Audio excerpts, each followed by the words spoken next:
Anyways, guys, gals, and non-binary pals, welcome to another episode of Dummies and Disasters War of the Shared Sun. I am your humble Dumble Master, the one and only pudding pastry farty tart. I'm joined by my sea of scallywag ruffians. Yes. I am inevitable. Yeah. Chill, Thanos. Just chill. I am a cryptid. I am. You're all caudacious cryptids. Yes. I was making a joke. Inevitable ruffian. Inevitable ruffian. I get that joke. But I'm joined by Punkyard Dog, CG, Joe, Mojo, Hello. Wolfstalker 16, JFrost747, and Wicked Raven 97. How's everybody doing today? You should read your chat. Oh, I see it. Please read it. Please read it out loud. I need to. I No. see it. We have technically started, so I will read it at the break. But, how are you guys doing today? You guys doing all right? Vibing. I am very excited. Y'all may be able to tell in the audience, I may have already had the group roll initiative for tonight. So, you can imagine how tonight's gonna start. But, let's go ahead and do our test rolls, shall we? Ugh. Maybe they'll go better than some initiative rolls. Maybe. Yeah, 15. Punk did better. 17. 18. As we 4. are doing these test rolls, I again want to give everyone a warning for 5. those watching at home tonight. As this is a continuation of last week, the first part of our session will include instances of body horror, severe gore, and mutilation. If you are disturbed by any of those things, maybe dip out. It is going to be quite prevalent in the first bit of our session. But if you're okay with that, welcome. So, I had to add that to my announcement. I yes. did not know The first part of the session is going to be gross. It's going to be ew, stinky. But let me go ahead and find some music and we shall start. Let's see. There we go.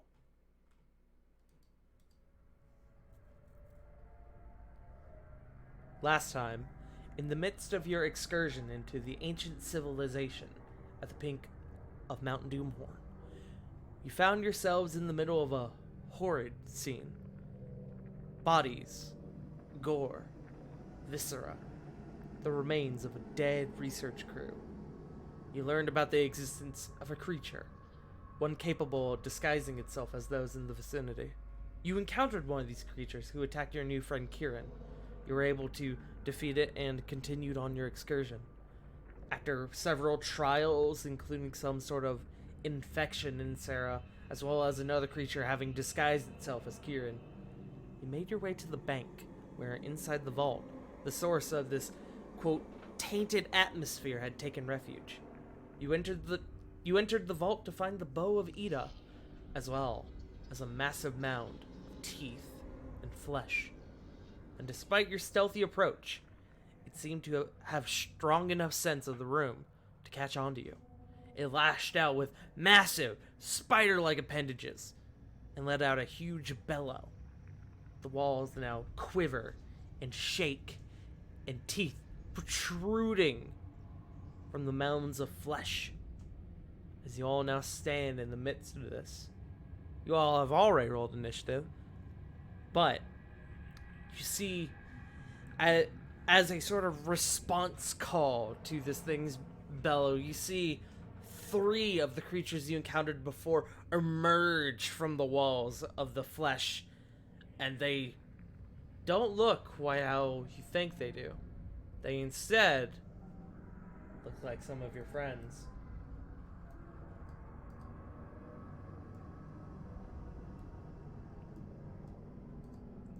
Oh, I hate that. Oh, I fuck hate that too. Oh dear. Fuck that. And it's I don't time know. for Seems initiative. kind of sus. Oh god, it's us! It is you. You can't spell sus without us. Quick, Quick, Flit, what's my mother's name? We start initiative at the top of the round with Flit. Flit is your go. There's another Flit across from you.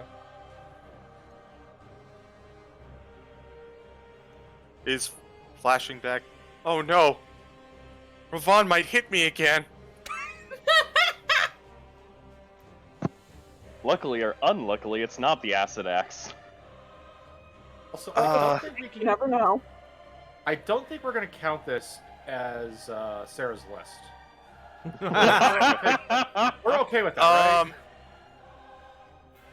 So here's what we're gonna do.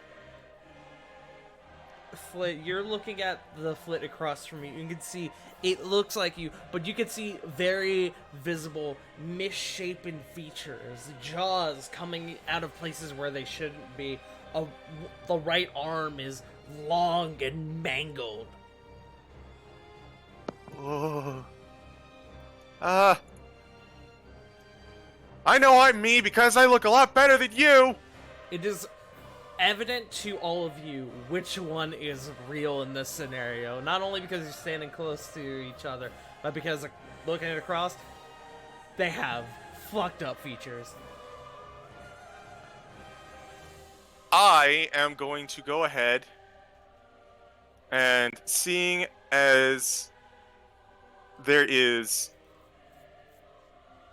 a massive amount of something on the far end that I don't even want to comprehend, I'm going to do the natural thing. I'm going to cast Wall of Fire right on it. Okay. Oh. You, without wasting a beat, just cook up a wall across the back wall, burning up against this creature. It already, having just started initiative, begins to scream and flourish. I will roll the dex save to see if it takes half damage, but you have put this right on top of this thing. That is a natural one. Yeah! Ah, bitch. Screw you! Continuous. Nice. It not having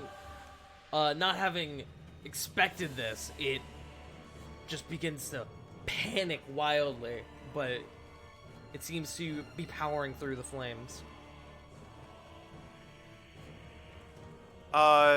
So let me just draw, see exactly how big the flames are, and I think I'm going to take a few steps back for now.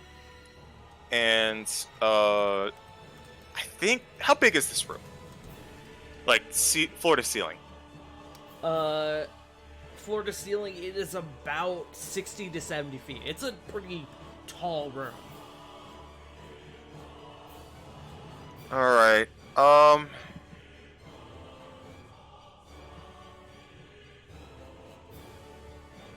Yeah. Go ahead and replace me with a giant constrictor snake. Glad I saved this. Alright, I'm gonna just put you off to the side. Over here. That is a huge creature, yes? Yes. Snake. Snake. 1 second. Edit. Represents Flit. There you go. Should have access to it now. Thank you. And that's it for me. Alright.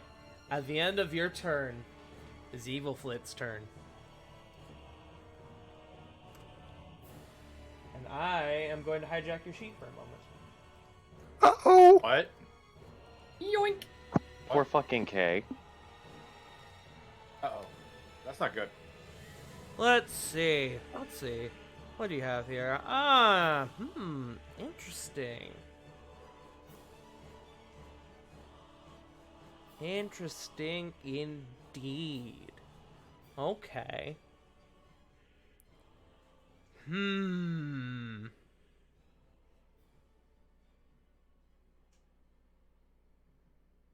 Okay.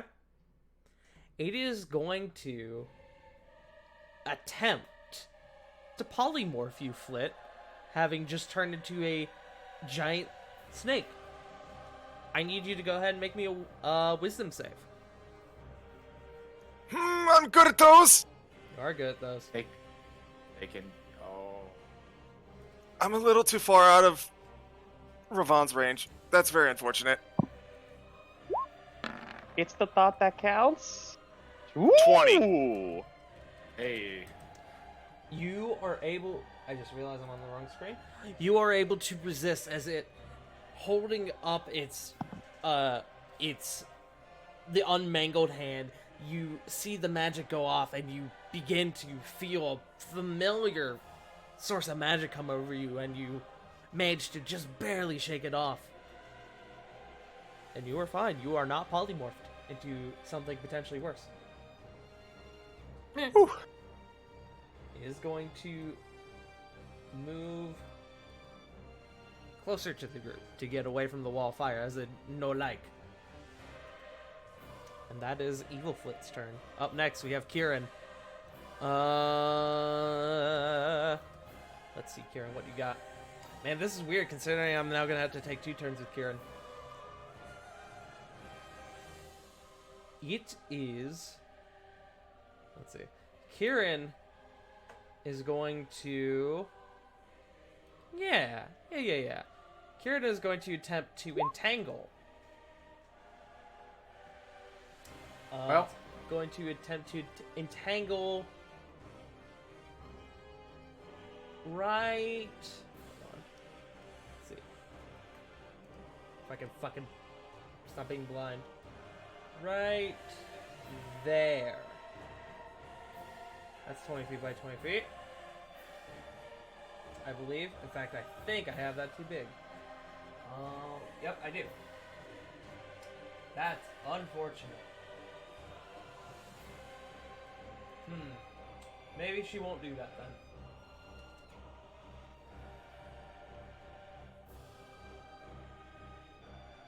You know what? She learned her lesson from the last fight. She's gonna cast Blink. Ooh. Good. Nice. Good.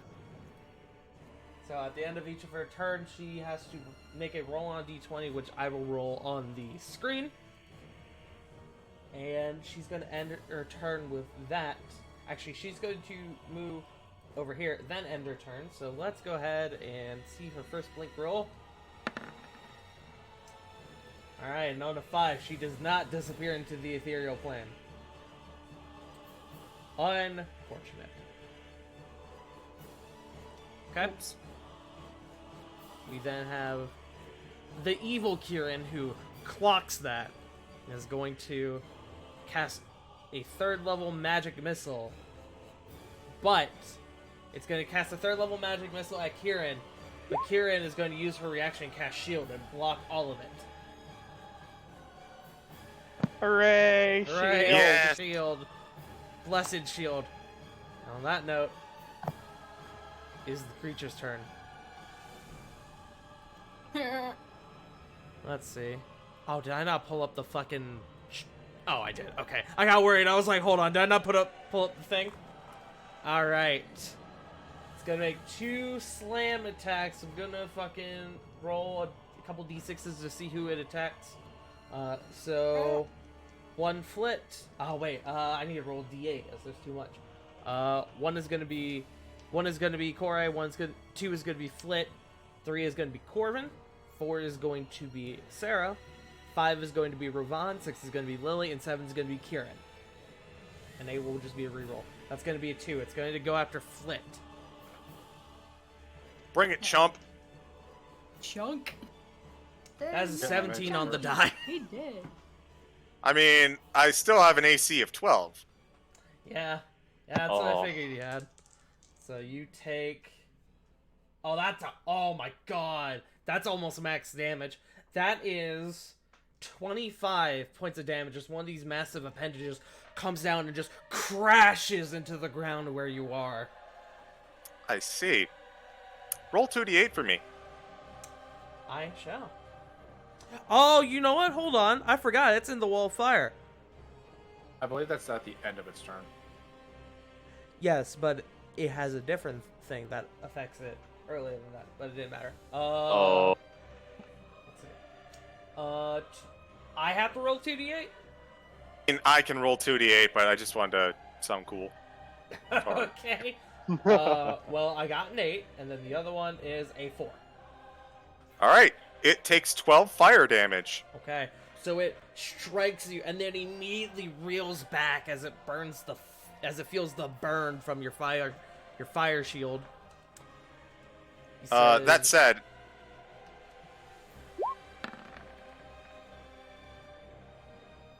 I'm fine. "You Still are- up. You are Oh. fine. Just barely. On the second attack, it goes after. It's gonna go after Kore. Fuck. That is a 23 to hit. I would take that as a yes. No. I would like to. No, they have mages on their side. I have to save my reactions for counter spells. I'm sorry. You're fine, Okay. nerd. You good? That is going to be 14 points of damage, Kore. As again, it slams into the ground next to you and kind of sends you toppling to the floor. You are not knocked prone, but it's a flavor thing. And then it is going to do one more attack, and you watch as the mouth in the center of its being begins squirming wildly, and then it vomits out this large cyst-looking glob, and it crashes right here. I need Ew. the 4 of you, Sarah, Rovan, Corvin, and Kore, to make me dexterity saving throws, please. Remember to add +3. And do. Is it 15 then? 15. Huh? 17. 17. 23. And Good Sarah, rolls, we didn't guys. hear you call out your roll. If it sounded a little garbled, is what I mean. Sorry. Oh, sorry. That would be 21. Okay. Everyone Wait. except Kore passes. Kore, you take 14 points of acid damage. The rest of you How take many? 14. I as Ganassi, or at least Water Ganassi, I do have acid damage resistance. Then in that case, you take 7. Hey! Nice. Good That's to pretty know. good. That's pretty good. I forgot about that. But it lands in the middle of your group and just explodes and sends this glob, this splash of acid scattering around. Lily, you see it come ever so close to you, but you are just standing out of range. And it's going to end its turn, and then it's going to use a legendary action. It's going to use 2 of them. It's going to use Fearful Cry, and it lets out a bellow, massive, shaking the room, and I need everybody to make me a wisdom saving throw. Hey. Those. Another +3. 25? 25, 19, No, that'd be 28. 28, good 15. shit. 22. That would be 19. Good. Also a 19. Nice. Everyone except Sarah passes. Sarah, seeing the mayhem that this thing has already started creating, your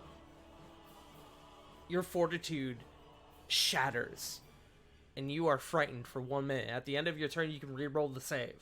You are currently frightened. Everyone else, you are immune to this fear effect from this creature for the next 24 hours, as you all have passed.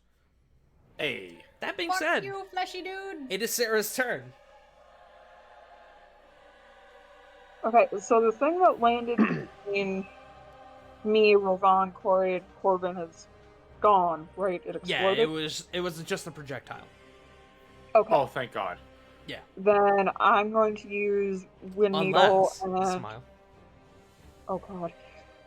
Then no. I'm going to use Wind Needle and fire a shot at... Do it to Evil Flit. Do it to Evil Flit. Well, Listen, I endorse it. Okay, fine. You have- so evil you have- split. You have the practice. All right. Evil Flit. Take a Evit. shot. And I'm going to try to use Ensnaring Strike with it. Okay. Beat its ass. 24. Oh, nice. 24 does hit Evil Flit, I believe. Does a 24 beat your AC, Flit? Yes, it does. Okay, then yes, that Damn. will hit. Oh crap, they have the same AC? Oh yeah, they do. It beats my AC of 19. Nice. Wait, how the fuck do you? Never mind. And then Ensnaring Strike. Flit, go ahead and make me a strength saving throw. Never skip Ah. Corday. Strength save. 9. Okay. It fails, and the Ensnaring Strike takes hold. You see the arrow pierce through, and as it comes out the other side, it wraps around the Evil Flit almost like a manacle. And they are restrained. Oh, cool. While restrained by the spell, the target at the start of each of its turns. Okay. So, I think that's all I have. I need to roll Wisdom save again. Yes, to try to get over the fear effect. Okay. 15? Or, that would be an 18. That passes. You are no longer frightened. Man, I'm Okay. so glad I added that fear effect to its list of abilities. Yeah. That's what I get for only making this DC a 16. But yes, you are out. You are get over the fear effect, and you are immune to the fear effect for 24 hours. Or the fear effect from this creature specifically. You said that's your turn? Yes. Then Corvin, you are up. Lily, you're on deck. Yeah, I'm. This is a boss fight. I'm popping it. Performance of Hope. Okay. Performance So, of Hope takes yeah. place. Everyone in our party gets max healing and also advantage on fear effects.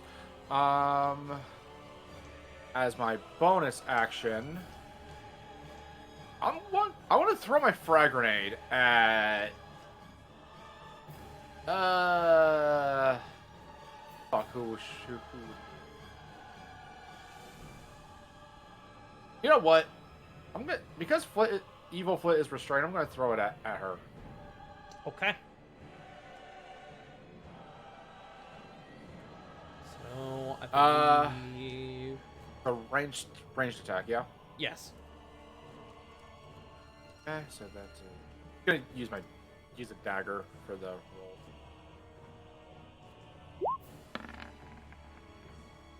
Nine. 9. That doesn't hit. Wait, would I get advantage because of a restraint? Attack rolls against the creature have advantage. I will say yes. Right. Can't be lower than a 9. 12. 12. All right. It does not. Yeah. No. It does not hit. Roll me 2d4 or 2d6. Sorry. 6. Oh, that's pretty good. 9. Okay. Is going to land 9 feet away. So it is going to end up. Right around here. Yes, you're gonna overshoot about 9 feet. Actually, yeah, you're gonna overshoot about 9 feet, so it's gonna end up there. And how big is the Okay. explosion on it again? I have no idea. I did not write that down. Give me 1 second, I can tell you. I want to say 10. It For some reason. is. Oh, it's not an attack roll. You just fucking pick an area and they make a dex save. Aha! Well then.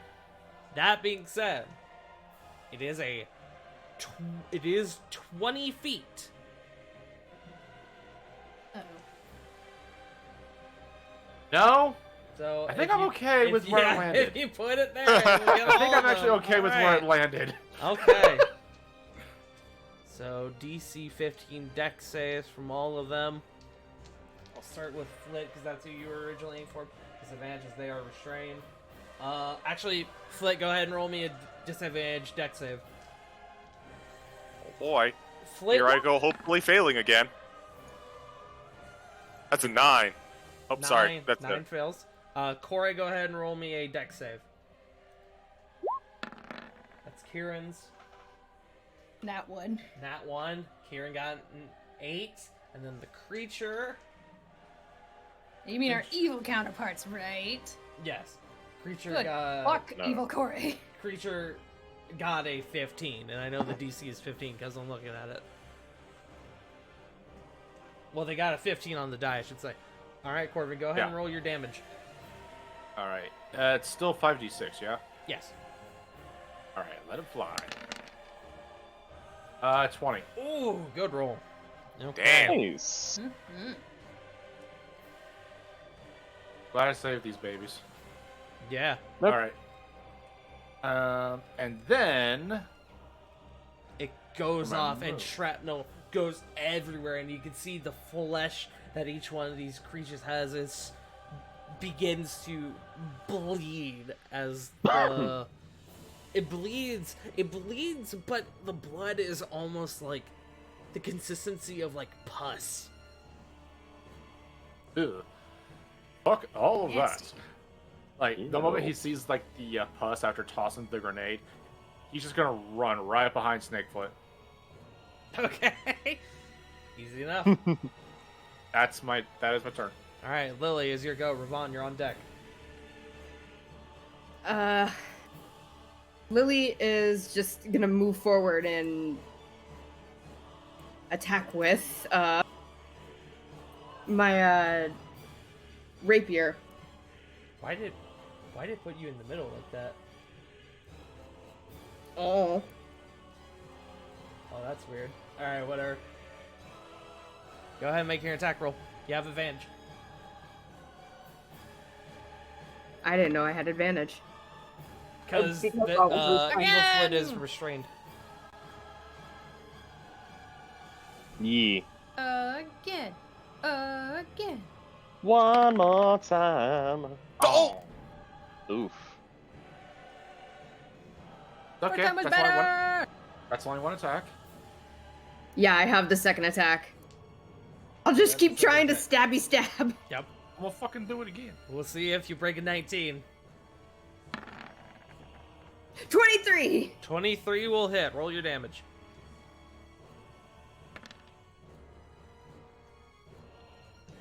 Thirteen. Okay.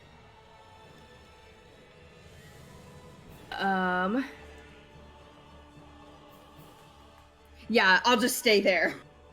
Okay. You run up and you sink your blade into the shoulder of the mangled arm that is like trying desperately to claw at you, but it can't quite move it, and it's just shrieking as you are stabbing into it. Is that your turn? Yes. All right, Ravon, is your go. Oh boy, here I go. Whacking again. Jabbing at me. Whacking it, chacking it, snapping it, smack. So let's see. I believe I can fly. Sorry. Thing is, Believe you can- Sheet is currently fighting me. There we go. Fixed it. Seeing as how Lily currently has, F-It under control. Uno, dos, tres. And whacking with Babushka. 2 hands. Okay, go for it. Corey, what hands is your this time. AC? 17. 17. Break a 17. Sheesh. 14 does not do it as you run up, the arm turns into like a weird, like almost like a shield, and it takes a swipe at you with it, and you instinctually back off. You have a Well. second attack though. Yep, second verse, same as the first. Okay, RNG, fuck you too. 10. 10 does not do it. Just continuously bashing sword against the shield, going, "Why won't you die?" Despite how spongy it looks, it's surprisingly dense. He's hitting Much like my Corey's abs. skull. Me too, bro. Me too. He just keeps hitting Corey's abs. Is that your turn? Everything else is grotesque monstrosity. The abs, pristine. Like, you could grate cheese off of this. Yep. True. God, you can tenderize Facts. meat on them. Ravon, is Anyways. that your turn? Yeah, that's all I got. Alright. BBB, that's all, folks. And you all watch as one of the stop it. As one of the weird hand spiders appears in the middle of that glob that it fired. Ew. And it is going to go after. It's going to go after Sarah. Give me 1 second. Fuck! Not again! Let's School sting. see.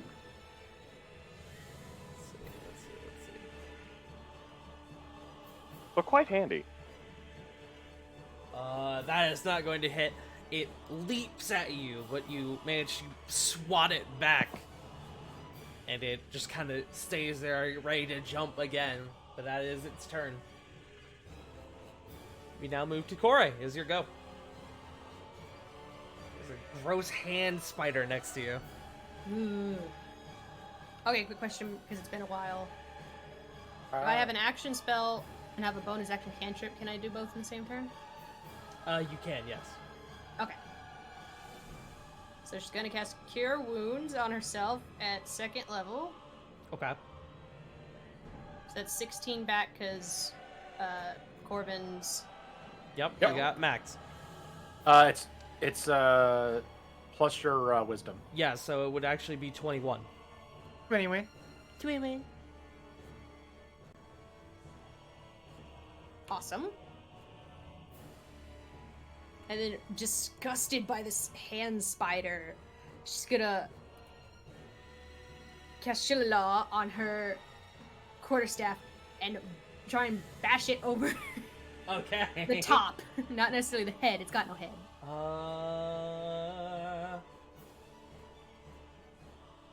I don't think it allows you to take an attack at the same time. That's okay, she'll save it for next time. It's a good prep thing. Realize Yeah. the hand spider thing is thing. Yeah, I was about to make the exact same reference. It's a zombified thing. Okay. That reference has layers. Is that your turn, Kore? Yep. And it is Evil Kore's turn. I'm gonna jack your sheet for a moment. Okay. Let's see, what spells do you have prepared today? Charm Monster, huh? Hmm. Alright, Flit, go ahead and make me a... Wait, hold on, what's the range on this? 30 feet? I don't know if that's within range. Oh, it's just within range. Flit, go ahead and make me a wisdom saving throw. Yeah, counterspell. None of that. Okay. Counterspell goes off and Charm Monster fades. Whew. None of that. None of that. It doesn't seem even phased by the fact that the spell didn't work. But we are back at the top of initiative. Flit, is your go. Okay, so something we forgot last turn is when the creature's turn rolled around, it had to make another dexterity saving throw. Oh, that's right. Here, let me do that right now. A natural 20. But All right. give me 1 second. attack rolls and ability checks. Okay, so a natural 20. So half of 20, so 10. How? 10 more fire damage. Now, it still is like it's trying to like move itself backwards to avoid the wall of fire, but as it is plastered to the wall, it can't go anywhere. It's just sort of. It looks like a cornered animal almost. You know, that thing. Yeah, that's a cornered animal. Yep, absolutely. This, you know, amalgamation of flesh, teeth, and octopi. Yep. Ugh. Fuck that. Okay, so I see someone who doesn't have a dance partner. We're going to try and wrap up Kieran. Okay. Make an attack roll. Fortunately, attack rolls not the greatest. Yeah, that's a 9. 9. 9 does not hit. And that's it for me. Oh wait, it's probably not going to improve. It's 11, not 9. 11 still does not hit. Yeah. Yeah, and that's it for me. Okay. Is then Evil Flit's turn. I'm gonna jack your sheet again. I may just keep the 3 sheets up. Has to roll the 1d6 For what? because they're restrained by the ensnaring strike. Oh, okay. Give me 1 sec. 1d6, you said? Flit, roll me 1d6. Yes. While restrained by this spell, the target takes 1d6 piercing damage at the start of each of its turns. Ah, Flit, roll me 1d6. 4. Good roll. 4. 4. Okay. Let's see. Do you have any spells that allows you to get out of this? It does say you can use the action to make another strength saving throw to get out of it. No need, as Flit prepared Misty Step today. And I don't have my reaction. I have it always prepared. And so the creature moves. Evil Flit goes poof out of the snare, is no longer restrained, and that is a bonus action. Let's see.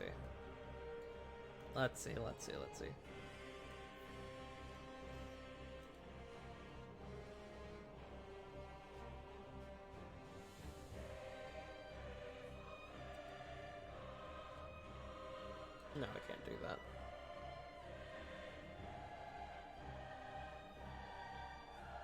Okay. It's going to come up, and it is going to make a attack on Kore. I don't know if Kore is actually here. I think she had to step away. Yeah, she said BRB in chat, Okay. so I'm not sure that she's here. Let's see. Flit, what is your attack modifier? Why is your +3 to... Why is your club only +3? It goes on Uh, the screen. Yeah, and I'm not proficient with it. Oh, yeah, that's right. I should be proficient with it, but I'm not. Okay. I think that's Well, an it's- error. Oh, wait, I also remembered that it actually doesn't use your plus to hit when making melee attacks. But that being said, that is nowhere... That's not going to be anywhere near 17, so... It comes and makes an attack at... A swipe at Kore with the massive claw it's caught, but it comes up short. That's going to be... that. We move to Kieran, who is going to... Let's see.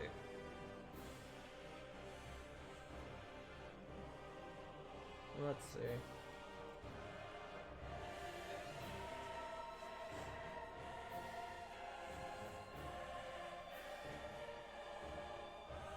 Kieran is gonna return a magic missile and is gonna aim for Evil Kore.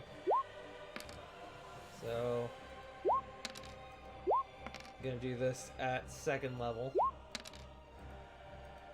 That's a lot of damage. That was a good number of damage.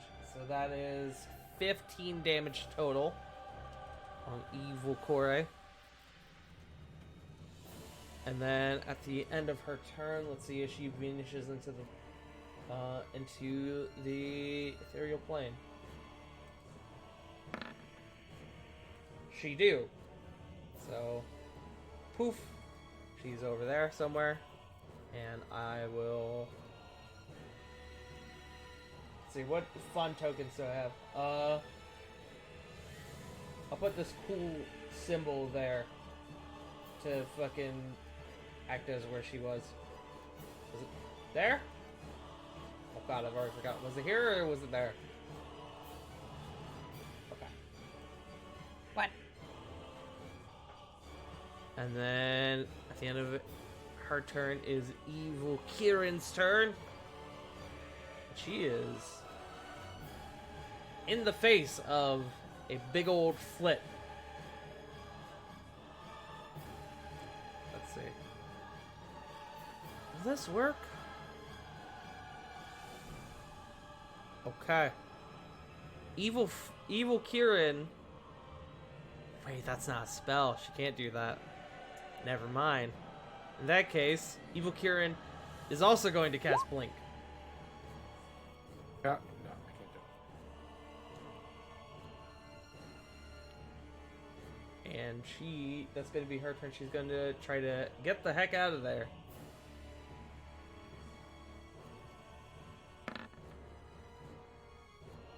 She also vanishes into the ethereal plane. So both Kierans are nowhere to be seen currently. Actually, you guys still have your spirit sight, don't you? We Nope. do. Yes. So you can see translucent pink versions of them in those same spots. But they are not on the same plane. They're not on the same plane, so we technically can't interact with them. You physically. can't interact with them, but you can see them. Okay. They can interact with each other though, right? They can. Oh. Ooh. They're currently doing the Spider-Man meme. Yes. Double layer fight. It's now the creature's turn. Let's see who it goes after. What? Before that, Oh, yes, that's right. Save. That is... I rolled, and then when I went to pick it up to see what it was, I fucking knocked it, and I don't know what it was. So I'm just gonna roll again. Shit, I dropped it! The curse of Montezuma. You could just hear it hit the ground too. I'm just gonna roll the other one. That is not gonna be enough. We've met those dice in person. Which Fuck is a those shame dice. because I think the first roll I made might have been a natural 20, but now we'll never know. So it's gonna take the full damage. See, that's why you should roll on the table. I did roll on the table, but then I fucking looked at it, and when I went to pick it up, I fucking knocked it, and I was like, I don't know what that Virtual was. table. That's okay. I did the same thing at the last bar I went to. Just reached over the table, knocked over a whole ass glass of water. Fuck. Oh no. I do that every day. Water. they take 14 damage, by the way. Yes, I have marked that down. Yep. Is going to make attacks on one. Gonna make attacks. Oh no! It's gonna make both of its attacks on Lily. Oh. Oh no. Eep. No, are small. First one is a. Hold on, I need to check. What's your modifier? The first one is a 19. That misses. That misses. Okay. And then the other one is a 19. That misses. Okay. In its sort of wild flailing, two of the appendages kind of come down and slam on the opposite sides of you, and you like kind of hold your arm up to like prepare for the impact, but nothing comes, and you are safe for the moment. And then it's going to make its cyst attack. It's going to... What's your wisdom score? You're actually pretty clever. It's gonna actually throw it at the giant snake. Eep. So I need Oh, a no. dexterity saving throw. Oh boy. You got this. So this is -1 because of snake stat. 12. 12 does not pass. You take... Didn't roll terribly high. You take 11 points of acid damage as this glob lands right in the middle of your space. And give me a concentration check. Show sounds me good. concentration. That's enough. Ah, good shit. Alright, Oh, was it? Sarah, it is your go. Okay, so seeing that little hand thing right next to me, I'm going to stab at it, like try to skewer it with my silver saber. Go for it. 21. 21 Anyway. hits. Don't even roll your damage. He is Sweet. dead. I'm gonna tell you right now, they have 1 hit point. Oh, awesome. Okay, so that's action. What's my bonus action? Oh, it has to be on the current turn. Okay. I think that's all I've got. Okay. Yeah. Well, yeah. Okay, then Corvin is your go. I'm gonna have to forego one of my ideas because that's a concentration spell, and I'm already concentrating on one. What I'm going to do, however, is I'm gonna cast Dissonant Whispers on Evil Flit. On Evil Flit. What kind of Yes. damage is that? It's psychic Psychic. damage, yes? Yes, Okay. actually, the Wisdom save.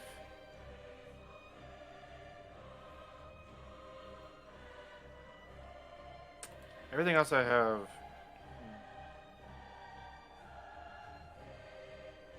Huh.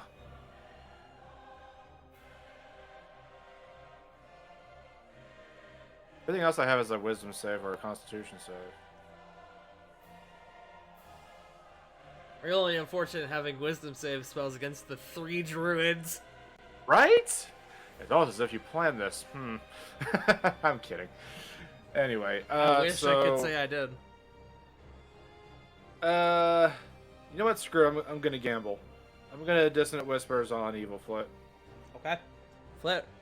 CG has to step away, so I will roll Flit's No, wisdom I can save. make this one real quick. Okay, make me a wisdom save. 16. 16 That's my pass. DC. Okay. Then I believe it takes Oh, half damage, yes? Yeah, it takes 3. 3. Okay. And Now it's then... bonus action.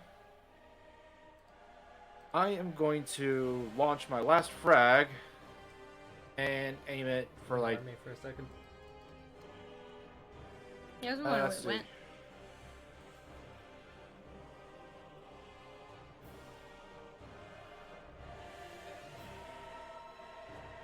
There we go.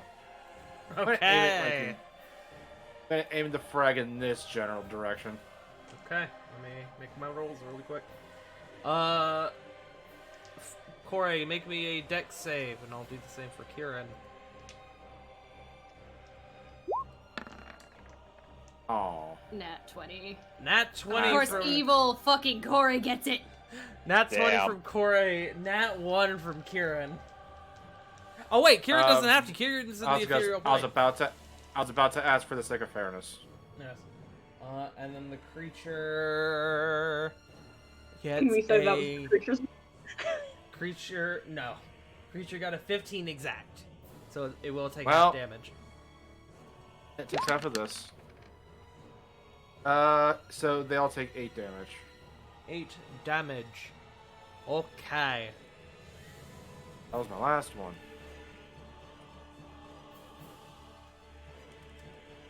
Okay.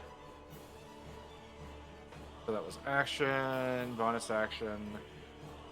I'm not gonna move. So yeah, that's that is turn. All right. Lily, is your turn. Lily, upon realizing Evil Flit has disappeared from in front of her, and hearing it, I can't see either. You can see Kieran, you just can't interact. with him. She's going to run over and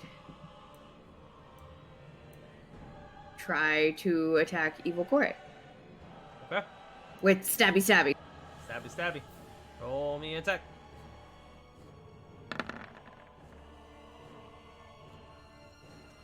Man, that's real unfortunate, huh? Mm, That nat 20 on that side. I know. Yeah, 22. 22. But I am the DM, and I'm not going to tell you that you definitely have the movement to get on the other side for flanking. It is what it is. It is what it is. 22 does hit.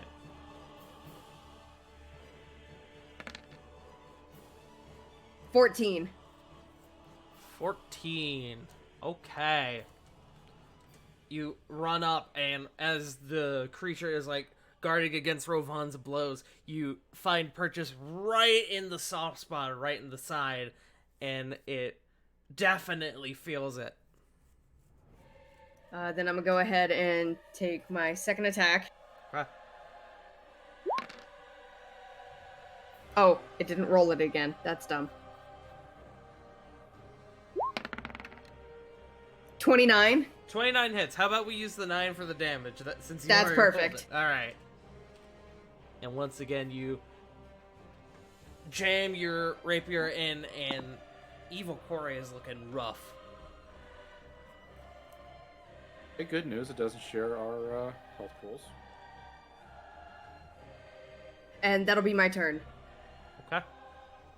And we have Ravan. Hey! Hut, hut, height, height.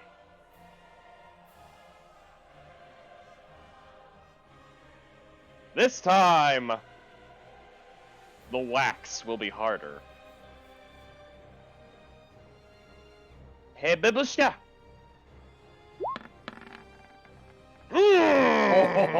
How would you like to kill your friend Kore? Wait, which Kore? I can't tell. They look so Yes. similar. The abs! I'm clearly the better one! Destroy abs. I don't know, Kore. This one has a shield. Ooh! Big gooey shield. Well, Yeah, I'm the better one. you know what? Just to prove it, and because of the meme, shook right through the face, down through the body. Okay. You, Just bisect.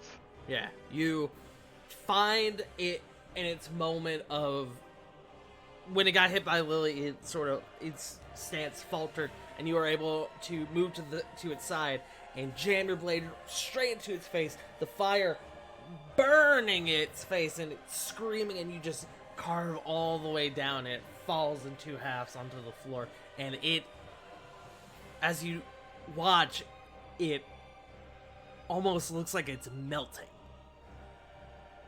What a world! What a world! Is that your turn? That's one then. Go for two. I just need to check something. Now because I do have a quick question. I have a quick answer.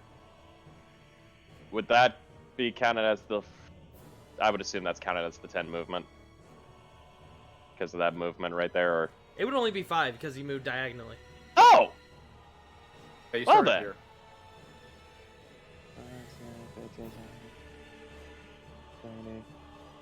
Oh boy.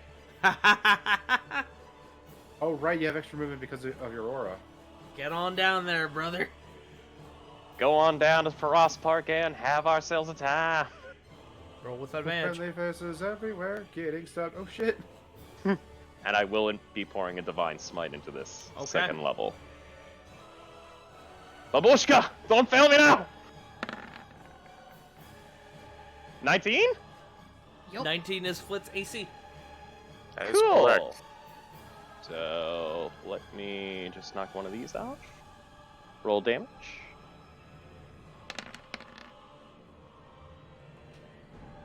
How would you Jeez. like to kill your friend Flit?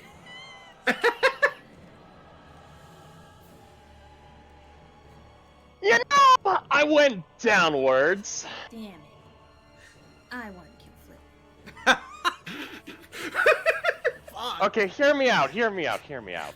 Well, I am so friendly fireable, so It would Hear be me more- out. It would be more of a Because movement I- attack.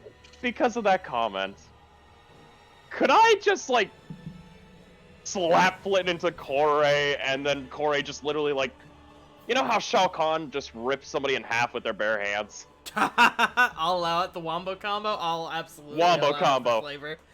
Happy feet, wombo combo, that ain't Falco. Describe this for me. Ravon just immediately getting behind fake Flit, F it, as I like to call him. Just realizing, yeah, he could do the murder, but where's the fun in that? And decides to kick, Sparta kick, Evil Flit into Korei, and just say, Korei, they're shit-talking your hairstyle. Corey, how do you respond? They're just jealous I have hair. Oh! Corey, you say that, and then you come in with this big old, like, lariat level clothesline. And with your new monk skills, just cleave the head clean off. And Flit melts into the floor. Alright. Yes? Sorry, you kind of cut out. Oh, your did Flip I? Melts. Melts into the was floor. That it? Okay. Alright. Ravon, I assume that is your turn. Yes. Alright. Is this hand's turn? As it... Oh god. As it is in the center of Flit. It's going to attempt to latch on. That was a natural one. yes. Ah. Falls like the spider. It just lays on the ground with its legs wiggling. it kind of like... It tries to find, like, what it would classify as the back of your neck or your face, but it's in the middle of this giant danger noodle, the giant danger spaghetti, and it just looks confused Hurts. and just sort of starts skittering in a circle, and it will do nothing. Corey, it is your turn.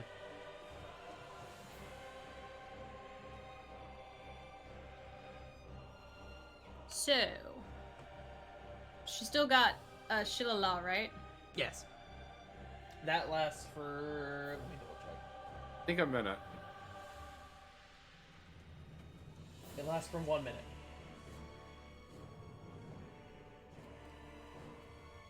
Okay. Just gonna get over here. Hold on.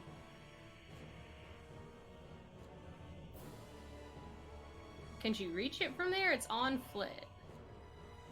Make me a perception check.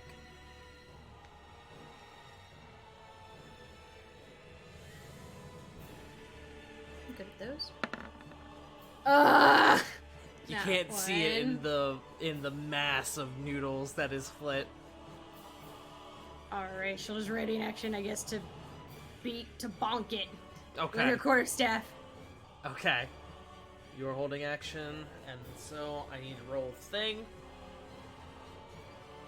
Okay. Evil Corey does not return. Good, bitch. Flit is your go. You feel weird tickling somewhere amongst you.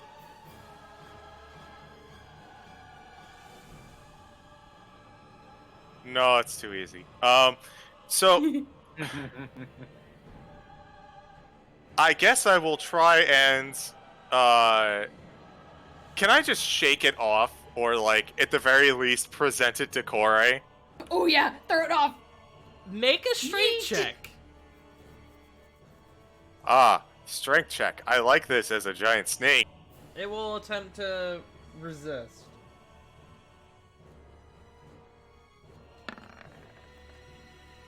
Tranny man.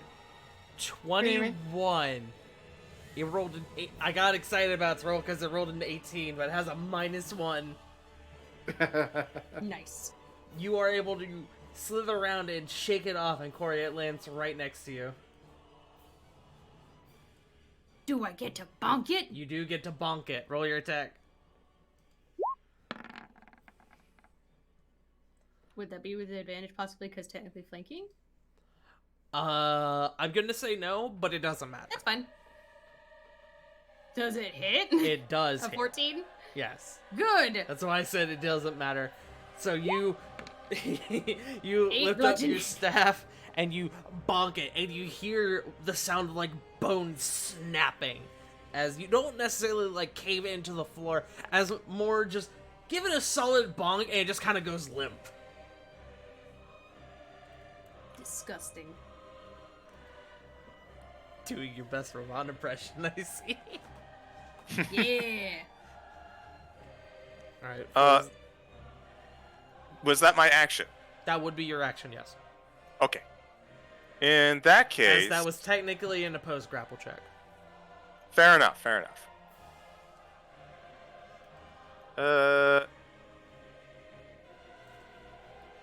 I'm gonna move here. Actually, no. I'm going to move.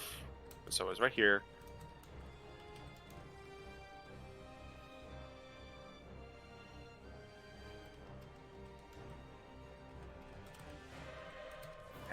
It's not really a good place for me to hang out. I'm gonna move over here and distance myself a little bit from the group. Okay. And that's it. Okay. At the end of your turn, and you see if Evil Flit comes back. And where was she before? She was here, right? By Rovan? That's unfortunate. Think so, yeah. Wait, what's up? You watch as the form of Flit begins to reconnect with these like tendons. Almost like these squirming like tentacles, and the body pulls itself together and reassembles in front of you. Wait, no, this is not supposed to happen. Why are you doing this? It doesn't get its turn, but it is back in play.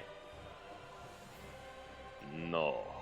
And then Kieran reappears back on the battlefield. Kieran is going to... Let's see.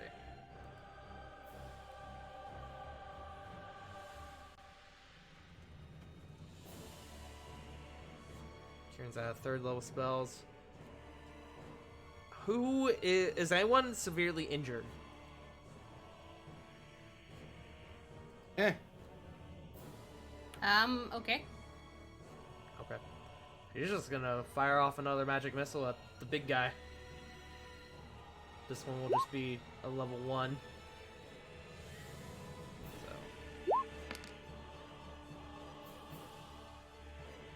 8 points of damage to the big guy. And then let's see if she returns back to the ethereal plane. She She does not. Oh, she also gets to pick a location within 10 feet. She appears back, I believe. Agreed. Fork. Bjork. Woof. There you vanish around. She'll appear back here. And Evil Kieran appears back. Oh, excuse me. Over here. As that is within 10 feet. It's going to turn to you, Flit. It's going to cast a 2nd level magic missile at you. Eep.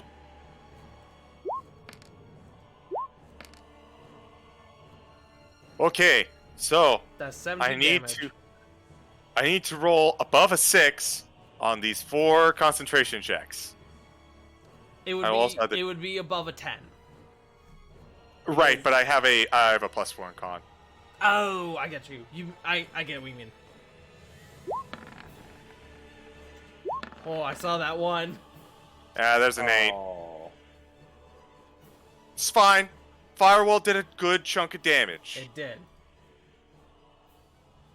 No. Firewall is down. Well,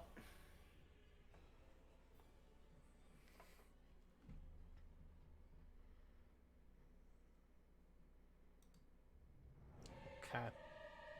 After that, it is the creature's turn, and it sees the fire simmer and fade, and it looks mad, or at least as mad as a giant flesh wall could be. Let's see who it goes after.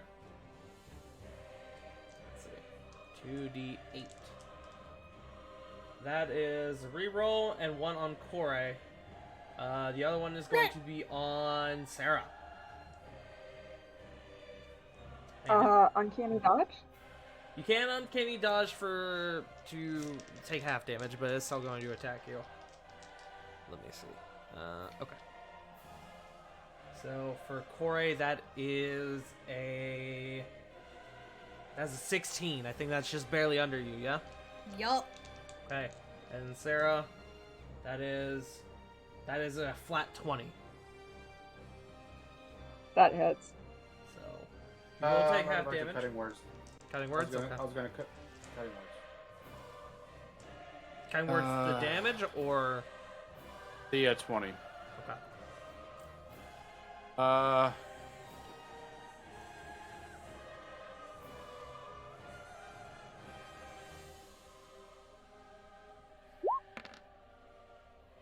Five, so it's a 15.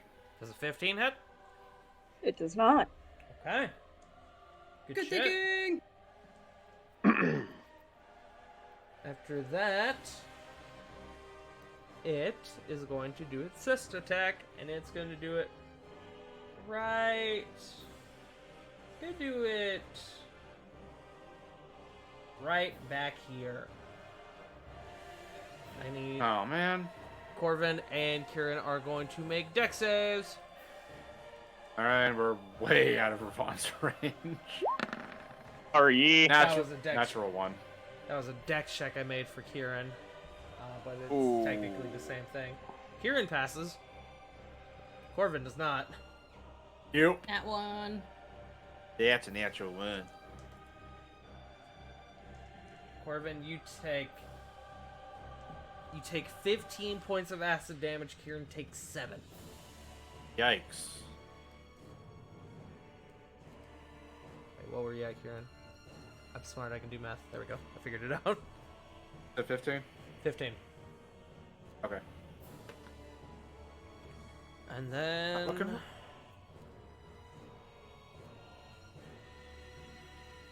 man, I really wish Flit was 5 feet closer. It can't. Man, I'm glad I gave it these legendary actions it can't do. There's no way Oops. within range. That's fine. Fuck you, monster! That's gonna be its turn. Move to Sarah. Okay. So I'm going to move up a little. Wait. Oh, I just realized I never rolled to see if Evil Kieran disappears back into the ethereal. Hold on. 12? Okay. She disappears again. Okay. And I'm going to use Wind Needle and fire at the monster again. Okay. 11. 11 does not hit. You go to take your shot, Okay. and the impact from the slam sort of makes you stagger, and you let go of the shot, and it just sinks into the floor. What kind of action would it be to use a bear trap?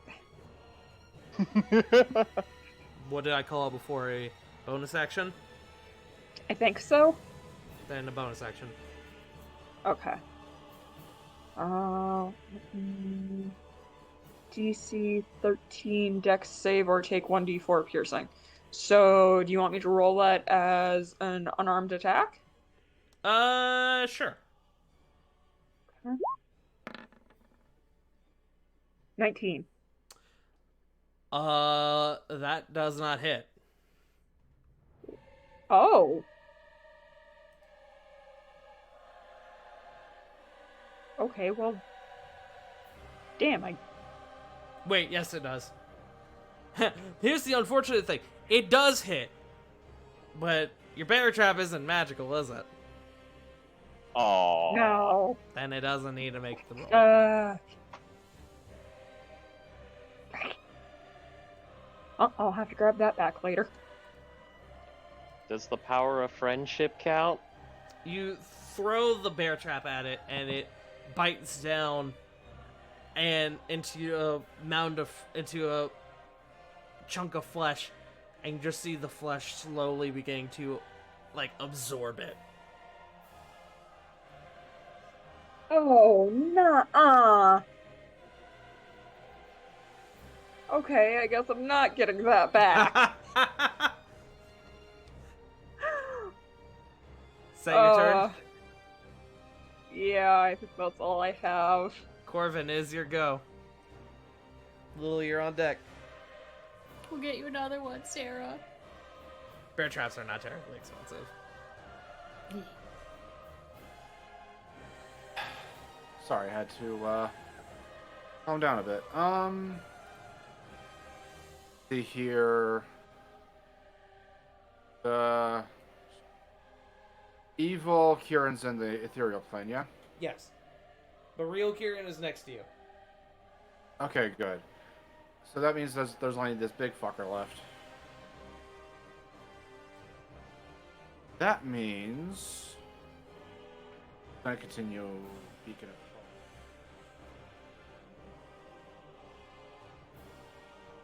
Oh, is Beacon of Hope concentration? Fuck, yeah, you're right, it is. I need that concentration check from the acid damage. That was 15, so that means it's a 10 DC It save. is a 10, yes. Hey, 12. It is still up. Alright then.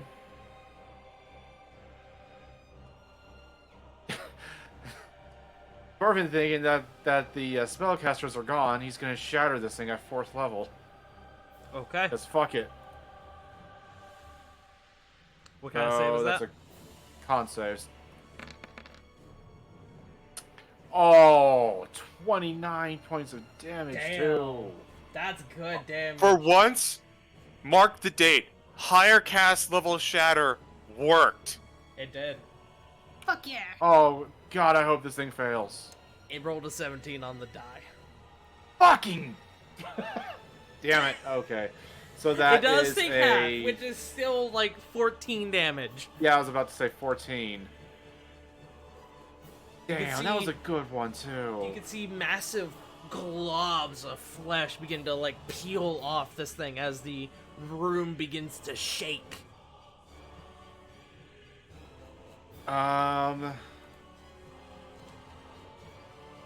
Bonus.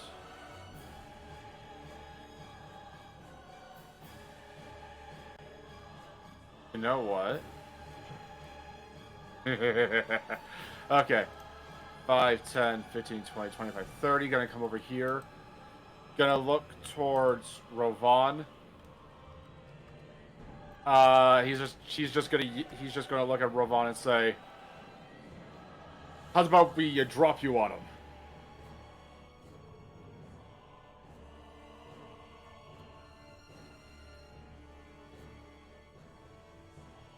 Ravon? Yes. Yeah, the question was directed at you. My apologies. Headset kind of cut out halfway through. He's like, Corvin looked at you and said, "How's about we drop you on that thing?" You just see the biggest, dumbest, murderous grin form on Raban's face. So, because that's all the movement I have. Wait. Would I technically be in his aura for movement to get closer? Are you in 10 feet? No. Then 15. Oh. You gotta do that cha-cha slide. Listen, I was all the way the fuck over here, man. I don't. This is what happens when you don't follow. Remember, it's right foot, left stomp, left foot, right stomp. Well, fucking take your inspiration, asshole. Or as a bonus action, because next turn, we're doing teleporty bullshit.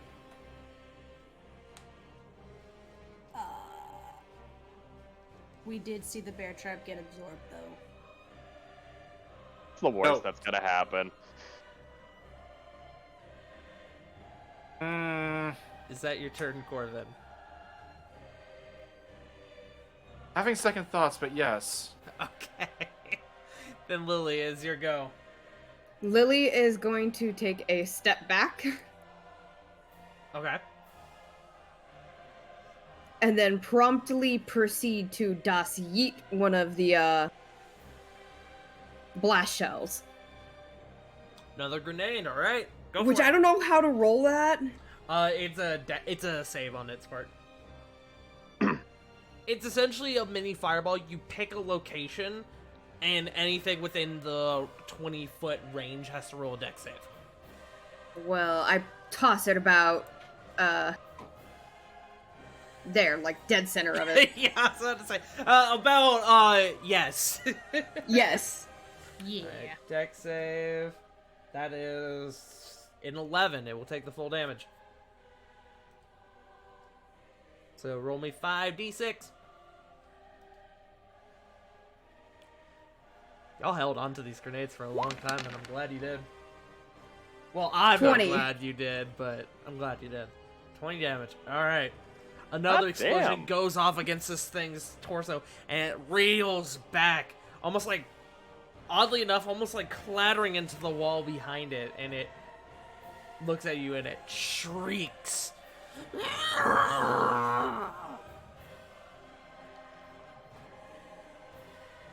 I Is that your figure turn? I don't have much anything else I can do right now, so yes, that is my turn. Ravon, is your go? Yeah. Let's get rid of this horrific copycat of Flit.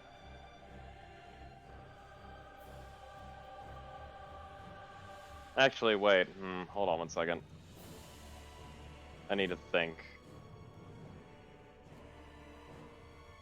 Un minuto, por favore.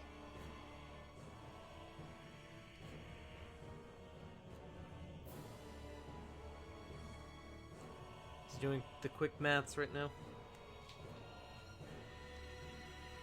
You good, Nugget? I really am doing math right now. Nugget just shot up for some reason. I think he got spooked. Oh no, Nugget. You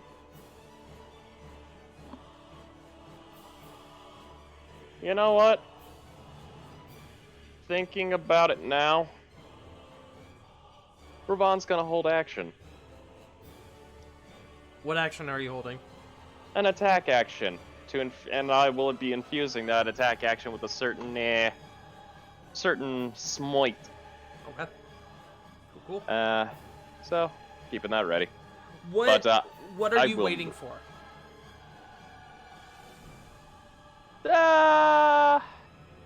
For Corvin to do his brilliant performance, Okay. so to speak. I get what you're doing. Okay, cool. And I will move at least closer to Corvin. Okay. So not leaving Fake Flit's area. Yep. Is that your turn? that is it for me. This boy spawns over here by Kieran. He's going to try to leap at her. The dice seem to hate Kieran, so I guarantee you this is going to be like a natural 20. It wasn't. But it does meet her AC. Uh-oh. So you Why? watch as it leaps on. She seems distracted, having seen Corvin run off over to help Rovan, and it leaps onto the back of her neck, and she oh. And that is its turn. We move to Kore. This thing is technically out of Okay, I play gotta try now. to find Kieran. What was that? I see. Don't worry about it. Okay. I was just thinking out loud. Doing the big brain. Corey's just gonna glare at the fucking flesh monster and raising her hand that has the ring on it. She's gonna cast for fuck's sake, why did you roll? I was trying to show the spell card. She's gonna cast Moonbeam. Well, she's gonna try at least. Click the bubble. Click the bubble next to Moonbeam. That's the wrong spell. There we go. You got it. Oof.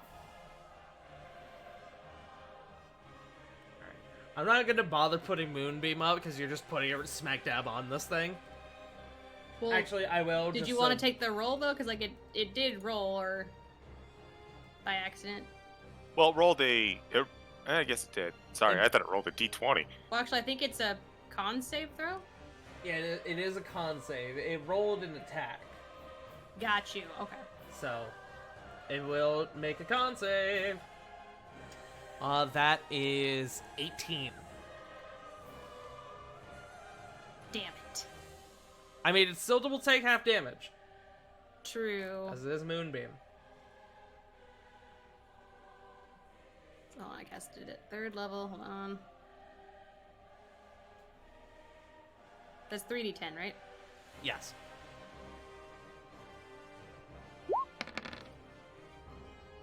God damn it. Half of 10, that's 5. Does this thing count as a shapeshifter? It does not, unfortunately. Damn it! I tried. Alright, so let's see. Let me see. Okay. Wow, it really fucked you on the damage there, didn't it? Yep. Okay. Yep. I took a 6th of it. Fuck you, monster. Yep. It is still taking damage, and it is hovering above it. Alright, is that your turn? I guess she could cast Shill Law again, just in case anything comes near. Well, it lasts for a minute, Okay. so you don't have to. Yeah, okay. You can That turn. bonus action flip it off if you want. She did that when she cast the spell. Her arcane focus ring is on her finger. Bonus Her action middle do it with finger. the other hand. Double burn. Yeah. Fuck you, monster. Alright, at the end of your turn, let me see if Evil Kore comes back. She does not. Alright, we're back up to Flit. Okay, Flit is going to return to being Flit. Okay. You? And seeing as though the wall is now down, I'm going to start chucking fire at it with Produce Flame. Okay. 18? 18 hits. Yes. 18 matches. 8 fire damage. 8 fire damage. Okay. It again, sensing any semblance of fire in its vicinity, it begins to like reel back, and you see mounds of flesh almost like moving away from the point of impact. Is that all you got? Yep. Bonus action, and move. Okay. Then let me do Evil Flit's action.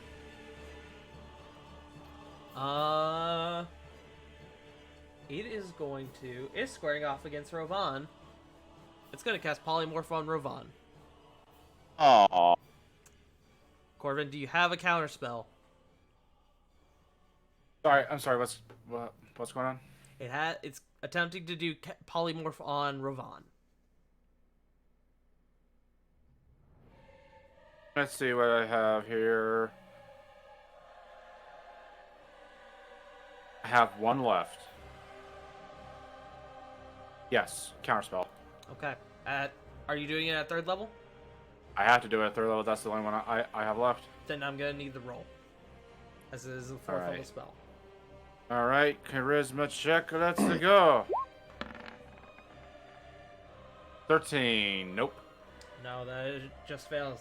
So the spell goes through Rovan. I need a wisdom save. Oh no. Oh no. Please, wisdom. I beg of ye. I don't know why I rolled with advantage. Fuck that. I mean, it's fine. The first roll was the higher one. Flit, I assume your DC is not 24. Well, Or I mean, 23. I haven't gotten the items, and no. Alright, Rovan, Oh no! Rovan, you are able to shake off the spell. You are not polymorph. Get this weird feeling. Well, And that is Evil Flit's turn. We move back to Kieran, who is going to cast Luster Restoration on herself with her last 2nd level spell. Bless that she held on to that. And you watch as the hand falls off the back of her neck and just goes limp on the floor. And she just vomits violently, much like Sarah did before. Ugh, I'm okay! And let's see if she disappears into the ethereal plane. I forget, I'm rolling this on the table. She do! Poof! And then Evil Kieran comes out. And is going to... I'm gonna make a roll here to see who it goes after. It's gonna go after Flit. It's gonna do Magic Missile. Oh.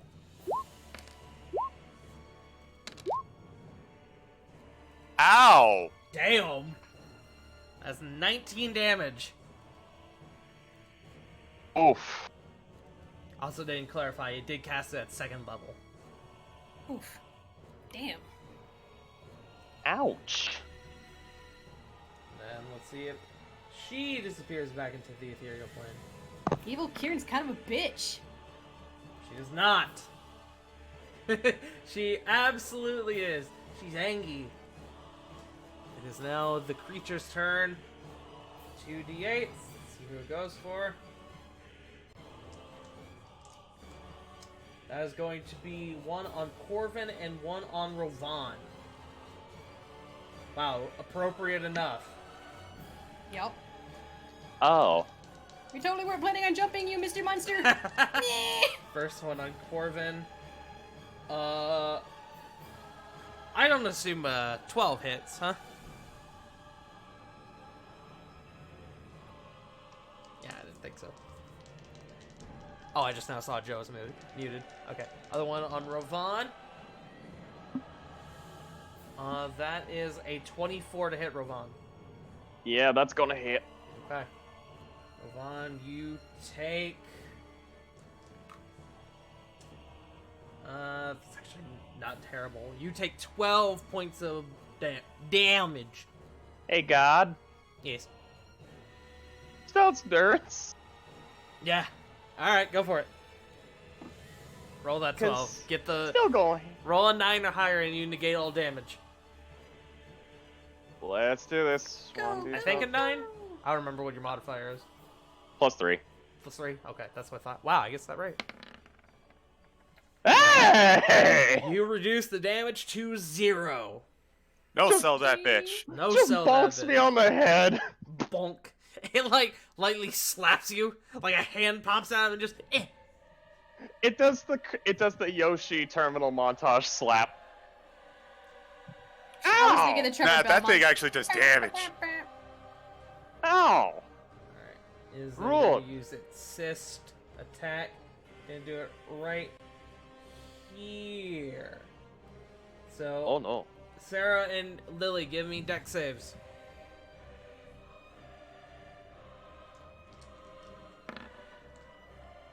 17. 17. 21. 21. You both pass. You're gonna take half damage, which is just good because it rolled fucking high. 19 down to 9.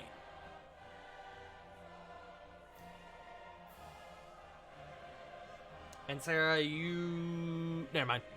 I always think you have fucking evasion. You don't.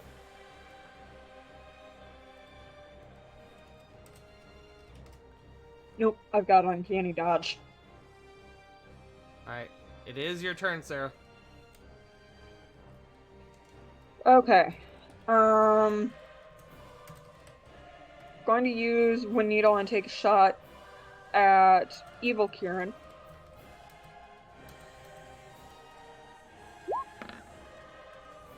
Soft 20. Soft 20 will hit.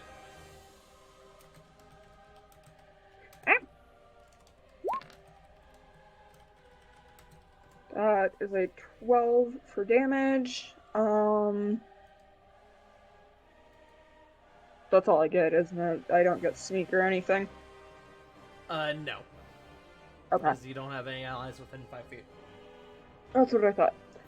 Okay, So there's let me that. double check. It was 12 damage. Okay, cool. is it a bonus action to throw a flashbang? It is a full action for the flashbangs. Damn it. Okay. What else do I have that I can do as a bonus action? I don't think I have much.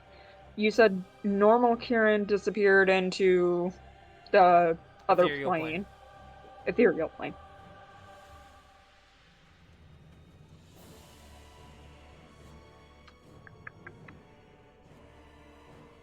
Yeah, I don't think I have anything else I can do at the moment.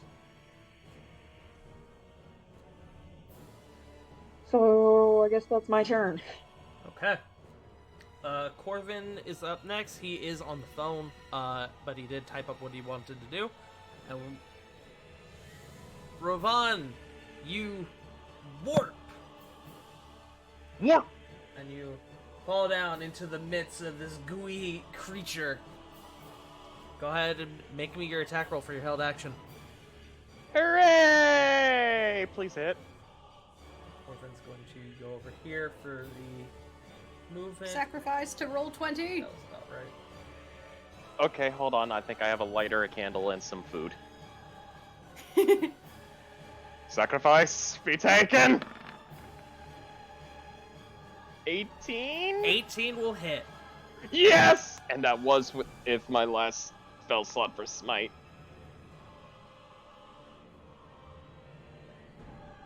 So Yeah, roll your damage. first up, 10 slashing, 6 fire, Okay. and that was a second level smite, so 3d8.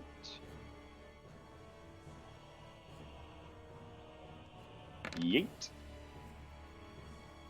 13 radiant. 13 radiant. Okay. So that's 29 in total. Okay. You come down on this thing and slash down where its head would be, and it again reels, but you then quickly realize you are in a bad situation as you crash into this giant pile of flesh, and it begins biting at you. We'll get to that in a moment. Corvin Oh, no. wanted to use his bonus action for Vicious Mockery on the creature. It's going to roll its save. That is a natural 20. So it takes nothing. I can now use It's legendary actions! Hooray! Hey, Rovan, I need you to make me a strength check. Oh, this is gonna hurt. Oh, that's good. That's real good. Strength check or save? Strength check. It's technically an opposed grapple check. Oh, so athletics? Yes, actually, it would be athletics in that case. Yeet. 15? No. Unfortunately, not even close. Damn. You I begin goofed. to realize maybe this was a bad idea, and then you see a bunch of tendrils lash up from the flesh and wrap around you and begin to drag you in. You are Oh, currently, this is disgusting. you are currently restrained. Oh, this is disgusting. Please help me.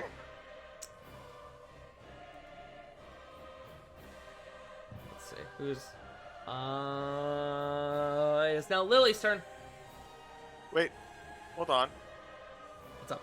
That was his held action from being teleported, yeah? Yeah, but then Corvin finished his turn, and then he used a legendary action. Oh, sorry, I'm mixed up. I thought Ravon came immediately after Corvin. I big good. dumb. You're good, no worries. No. No, I come after Lily. Yeah, Ravon is coming up. Yeah. I goofed. I never did get an answer to my question. Is it an action to switch weapons? Oh, I didn't see that question. Switching weapons is a free action. Okay. Upon seeing the weapon get sucked in, naturally, I'm gonna switch over to my Dragon Slayer, Okay. which is magical, and run up and casually try to stab it. Casually tried to stab. Casually try to stab it. Hey, Poke what's at the up? flesh. You mind if I go ahead and stab you? It's okay if you don't. It's no biggie. 22, 22 will hit. Roll your damage. 13. 13. You begin to sort of swipe at the area where it's holding Rovan, and you can see your blade finding purchase, seeking deep. But it's kind of odd to tell how much to figure out how much damage you're doing. Guys, this thing is looking fairly rough. It's looking pretty rough. Well, and then I'm going to attack it again. Okay. Nat 20. Yeah! Roll your damage. Yeah. 18. 18. God, I want to say it's down, but it is not. I would like to action surge. Okay.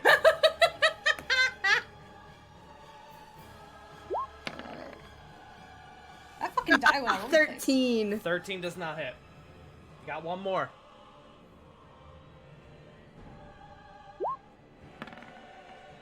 Another 13. Oh no! Oh!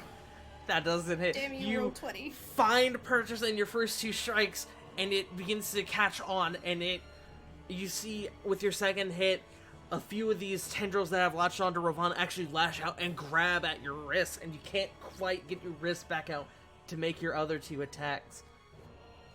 Lily, is that your turn? That is my turn. That is unfortunate. Ravon, it is your go. You are restrained.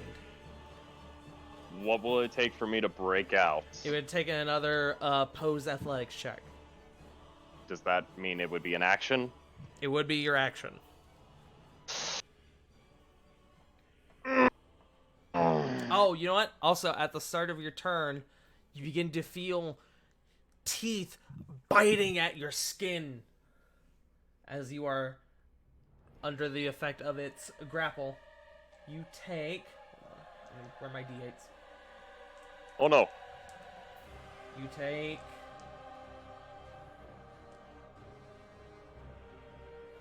God. You take 18 points of piercing damage as you feel thousands of teeth just beginning to chew at you.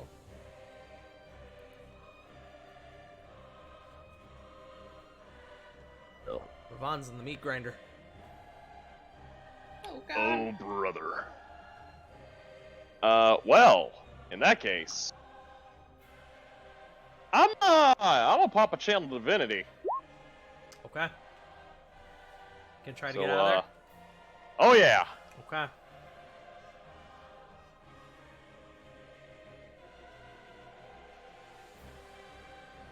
So advantage on the strengths, athletics. Yay. Are you fucking kidding me? Oh dear! Hey, CG. You have inspiration. Wait, it's not one. Never mind. Wait, hold on. CG. That's... Not CG. Oh, God. Tart. Yes. Double that one. Quick question. Yes. Hey, remember that thing that you gave me from last session What thing? for He guessed- answering? Got the You inspiration. do have DM inspiration. You can re-roll it. Please, Wait. roll 20. What have I done to you? Let's not shit talk. Man, I was pretty confident with my check too, but 26. 26. You are able to, feeling the gnashing teeth biting at your skin, you go, no, no, no, no, no, no, no, no. And you, with all your strength, manage to pull yourself out. You are no longer restrained. But you notice that the bottom half of your body is covered in this red, what I can only describe as red pus, as it is Ugh. not the same consistency of blood. Just the only thing is Ravon is saying at this point is ew ew ew ew ew ew ew ew ew ew ew no no no no no no no. Bad touch, bad touch, bad touch. Is that your turn? That's all I can do. A hand appears. Please give me the hand. Please give me the hand. I have to click it like 4 times. It appears. I believe it was here. It's gonna try to latch on to Sarah. Scare, scare, scare. Whoop, whoop, whoop, whoop, whoop, whoop. Whoop, whoop, whoop. He's scurrying. That is a 4 on the die. That ain't gonna do shit. No way. Alright, Corey, it is your go.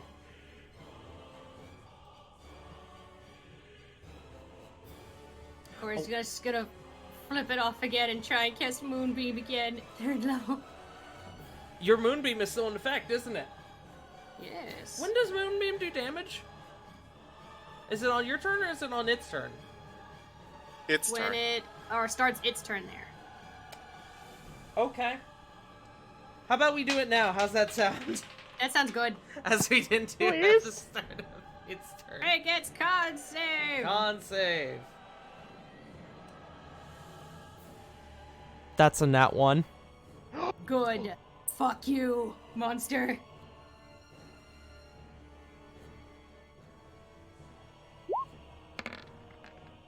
$22. Corey, describe this to me. How would you like to do this?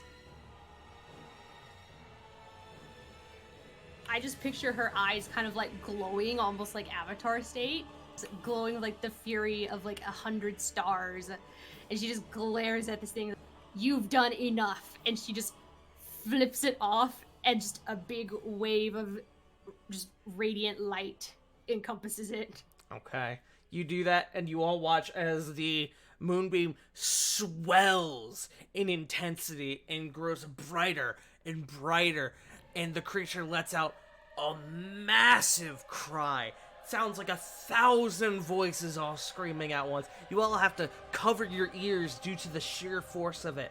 The ice in the room begins to shatter, uncovering large sections of wall. You can all see the massive amounts of flesh beginning to melt. The hand next to you, Sarah, begins to melt into a small puddle. You all can see ethereal form Kieran melts in the ethereal plane.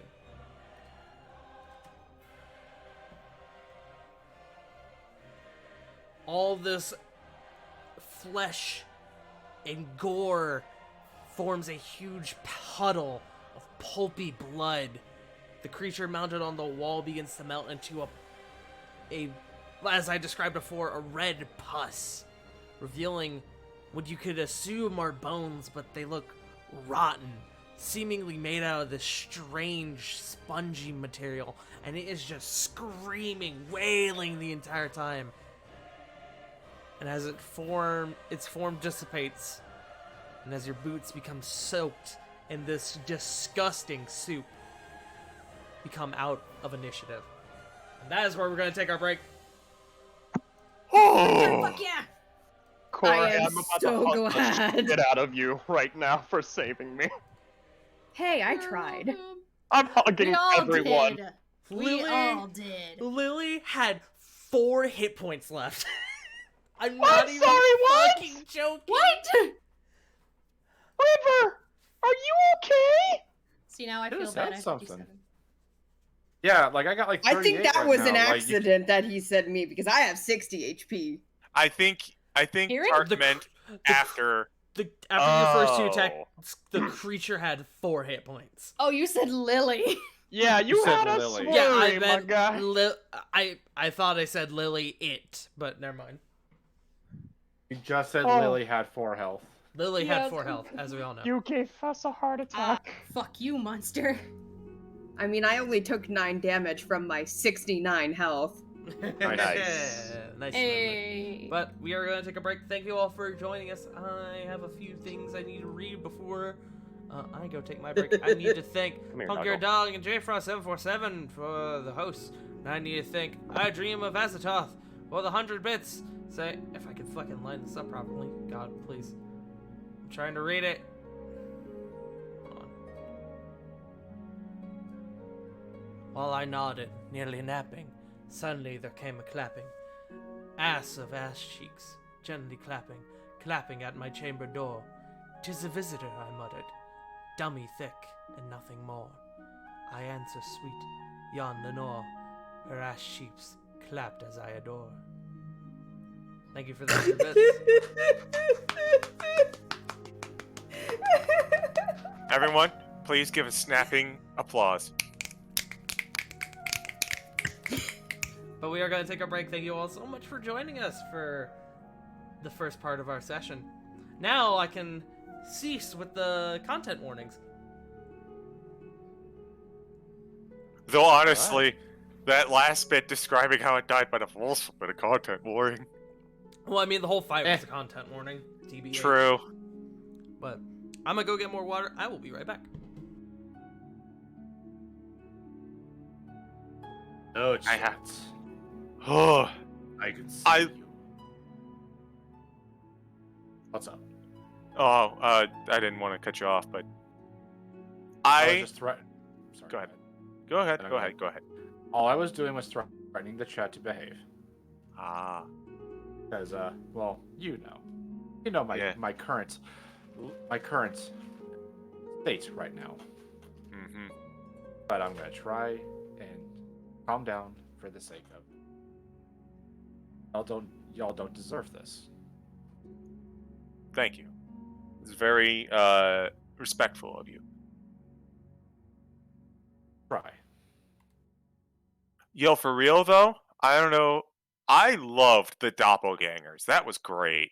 That was cool. I did not expect them to have spell slots. Like I did not expect them to also be spellcasters if they mimicked that person. I like Tart. I think the way that Tart was talking about it, Tart kind of randomed who it was, and he got all 3 druids. Which, let's face it, would have been funny as hell, especially because y'all. I know for a fact. I think all 3 have healing word prepared. Mm-hmm.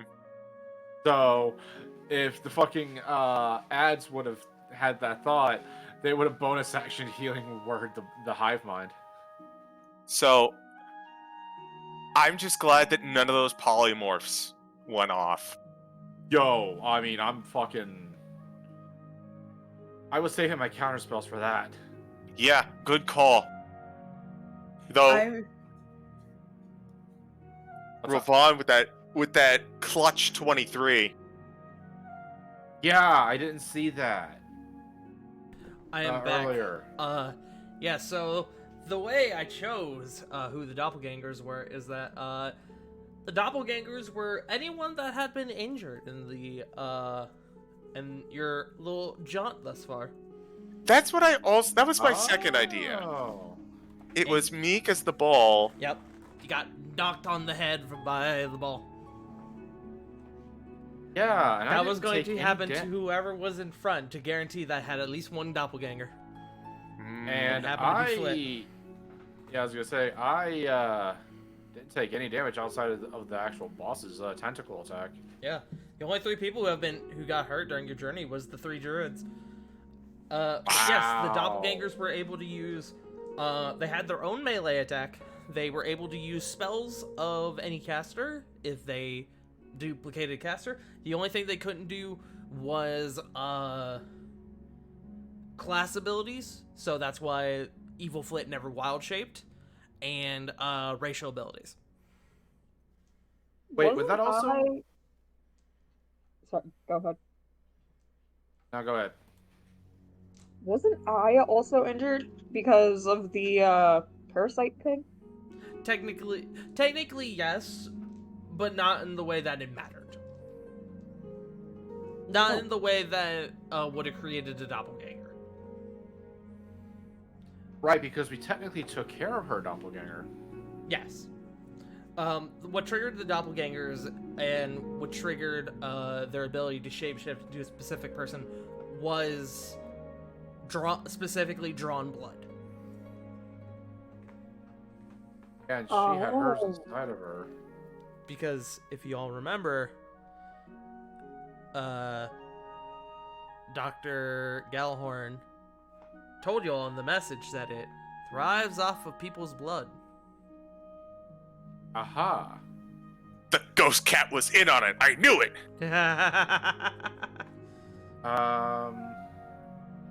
I return with donuts. Voice. So, if it couldn't mimic racial abilities, wouldn't that also include Flitz's lizard folk armor? It would have. That is a racial feat, but I didn't know that, so I couldn't correct her, and it honestly was fine anyways. It was fine anyways. Okay. I'm not gonna lie, I was waiting to get grappled because one of my racial abilities.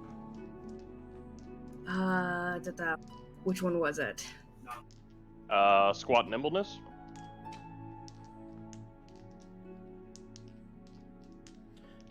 What's funny you say that. Right before Corey's turn, I remembered that it did have another legendary action to grapple you, and I was like, Corey's already started. I won't bother. I'll Yeah, just do it at the I end have of squat its nimble turn, of Corey's turn if it survives, and it didn't. Yes, I have squat nimbleness. Ravon, out of curiosity, how much health did you have left, my man? Believe it or not, was actually doing pretty good on health. That's good. It would have been a bad time if you had hit 0 while grappled by it. It hit me down to 47. I'm gonna go on a limb here and say that he hit 0 while grappled. He's going bye-bye. I become one with the mass. Actually, I was the one who was taking all the damage that fight. Flit, no, you're supposed to let me do tanking. I do both. I'm an HP tank. Alright, roll Just call. immediately hugs you. Flit. Tank ahoy! Ravon. Fire every gun at that thing. Corvin. Hellfire, dark fire. Corey. Hello. Lily. I don't have anything clever to say either. Fair enough. Burn! Sarah. Alright, I believe we are still waiting on Sarah. But yeah, one of the reasons I dropped the snake form was because it was at single-digit health, Yeah, that's fair. and then I took an extra 21 after. I probably took a little less than 100 damage that fight. The actual tank. Well, the thing was smart. It kept on going after me, considering I put a giant wall of fire in its face. Listen, all I gotta That's some say good is crispy fire. keep, as long as it's looking at you and away from me, that's fine. Mm-hmm. It was not terribly smart, but it was wise. That boy was thick. So it could tell, like, oh, this person fucking threw fire at me. Fuck you! And then when it hit you, it's a, that still burns. What the fuck? Yes, fire shield putting in work. Yes. We're going to need to pick up more grenades. Yeah, all of its fucking legendary actions were, besides the roar, were for things for people within 5 feet. And none of you got within melee range of it for most of the fight. So I was just kinda like, fuck! Like, we all looked at this thing and went, not getting close to that, until fucking my big brained fucking idea. To be fair to everyone involved, there was a large chunk of fire in the way. Indeed.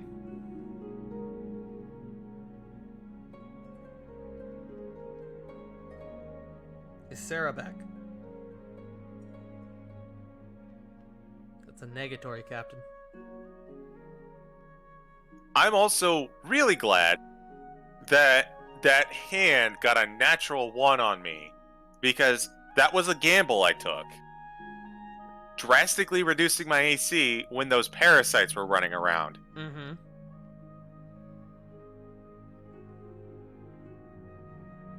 Thankfully, it had no idea what a snake was, apparently.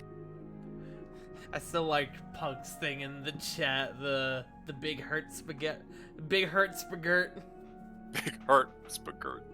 I didn't see that. It's my new favorite alternative to Danger Noodle.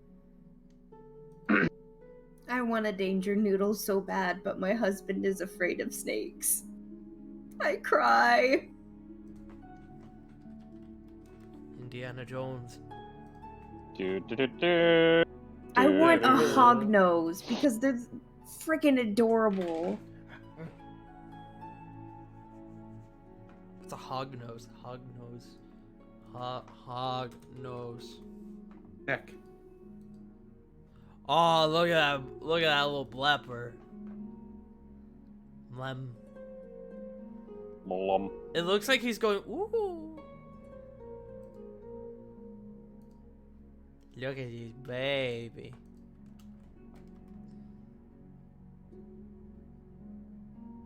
I love them so much. The reason they're called hog noses is because they're Smoosh face. yeah, it's pointing upwards just a little bit. Smoosh face. Yeah, so it looks like he's perpetually got his upper lip quivering. He kind of looks like he's gasping, just like. Oh. One day I will have a hog nose. I swear. I'm now looking at pictures of cute snakes. I just want a ball python. I have to stay away from oh fuck, what website is it? Morph Market. Snakes, much like spiders, are distinctly maligned thanks to early religions, and they are just adorable and helpful. Debatable on Very that helpful. last part, but I'll take the snakes. Well, Yeah, spiders snakes, are yeah. definitely helpful. I saw a rat snake the other day when I was at Jesus, my no. local park. I wanted to catch it. Jake said no. We can't adopt every animal you come across. Snake. Little bitty wet snake. So there's someone I follow on TikTok, and they breed axolotls. And they actually Oh. have a shop, and it's like, I want an axolotl Oh yeah, so Mudkip. I found a perfect name for an axolotl. Do tell. Alex Solotl. Fuck Oh off. gosh. Get out. All right, No, Corvin you want- dies. You want to know Alright. You want to know the silly thing? Yes. That's someone's real name. I believe it. I'll fucking type it in chat. Is Sarah back? Sarah. When will my Sarah return from the war?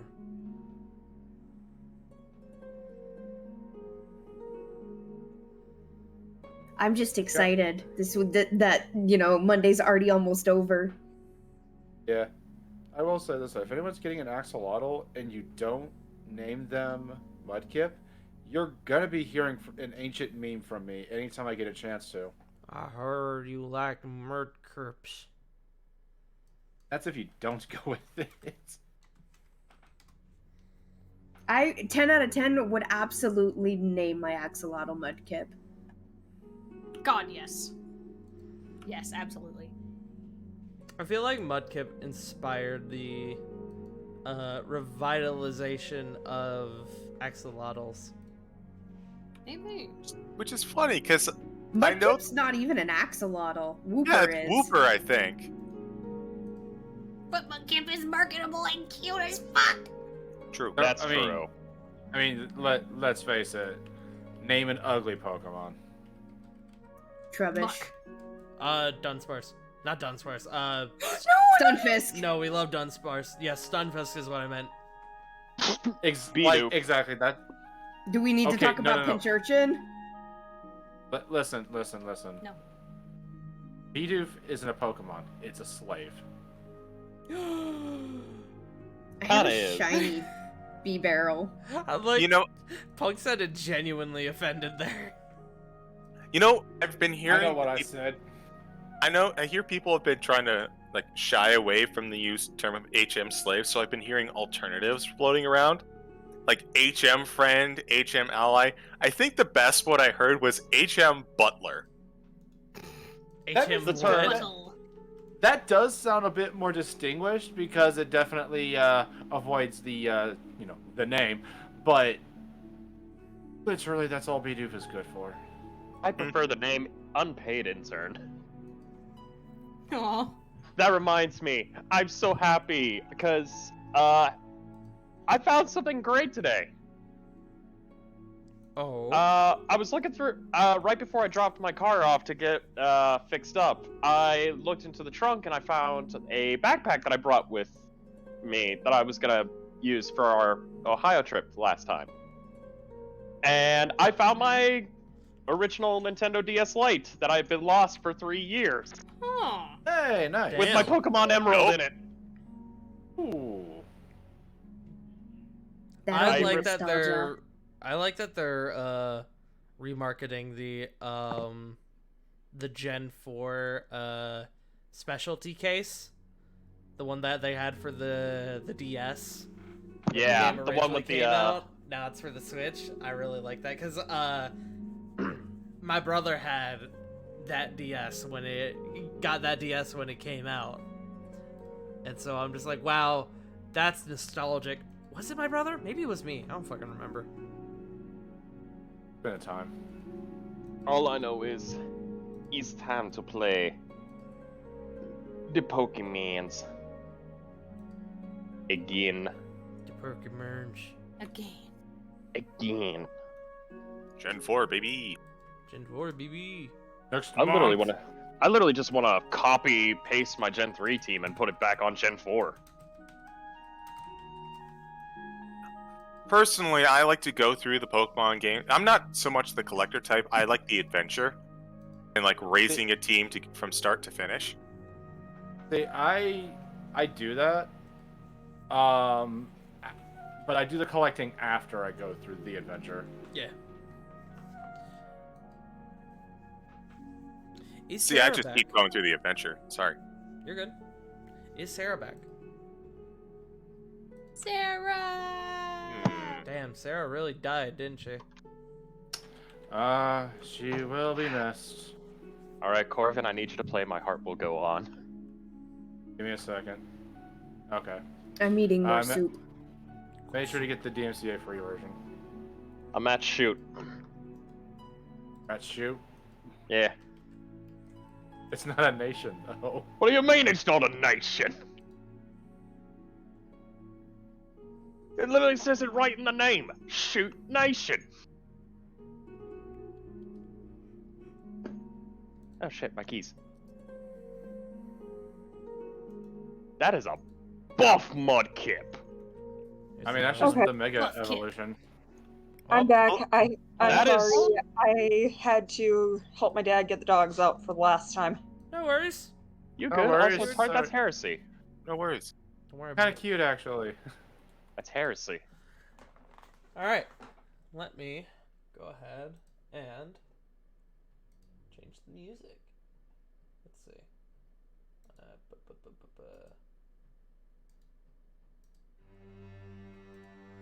You guys are now in the midst of the bank vault. Combat has wrapped up.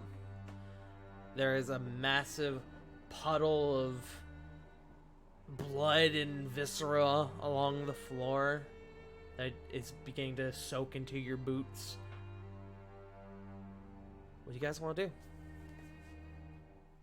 Are there any Ah. objects in the area that the hive mind died in? Like, A since it collection melted? of bones and various objects, and also your bear trap. I'm grabbing that. It is disgusting. Don't care. I'll clean it later. What else is there for objects? Just random mundane things. It like a couple simple weapons. You see that there are random objects like that have no real value whatsoever. You see another one of the metal balls that you picked up earlier. Oh. Flit would like to go around and make a very thorough medicine check on everyone to make sure that this thing did not leave anything behind. Go for it. I'll say, I'll say Can I just assist them? Yeah, I'll say one medicine check just for the entire group.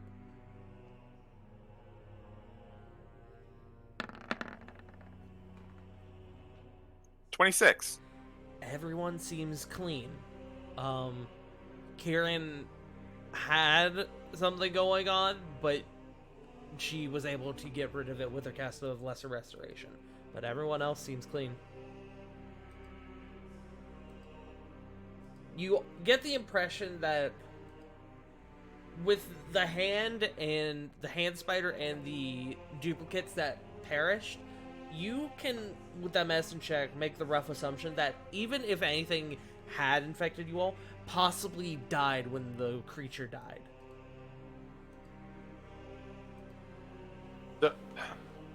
So she figures out that once the hive mind's dead, all the, lack of a better term, babies died.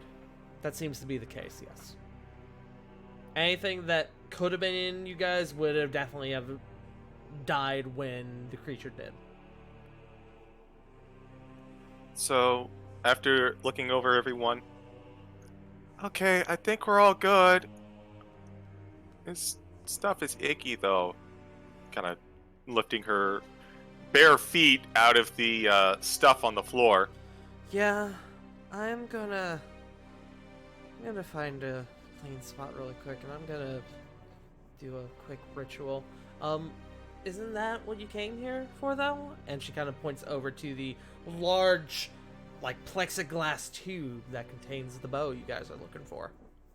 Yeah, Sir. when the fight was over, that's where Corbin would have been going towards. Okay. After Sarah grabbed her bear trap, that's where she would have been going to. Okay. But Hey, Tar. while he's We'll do Joe first. I'll come back to you, Jeff Ross. Yeah, no problem. My apologies, Joe. no, you're fine. It's just a quick thing before he heads out, though, he will like clean off, using prestidigitation, clean off a bit for their ritual to do. Okay, sounds good. What's up, Jay Frost?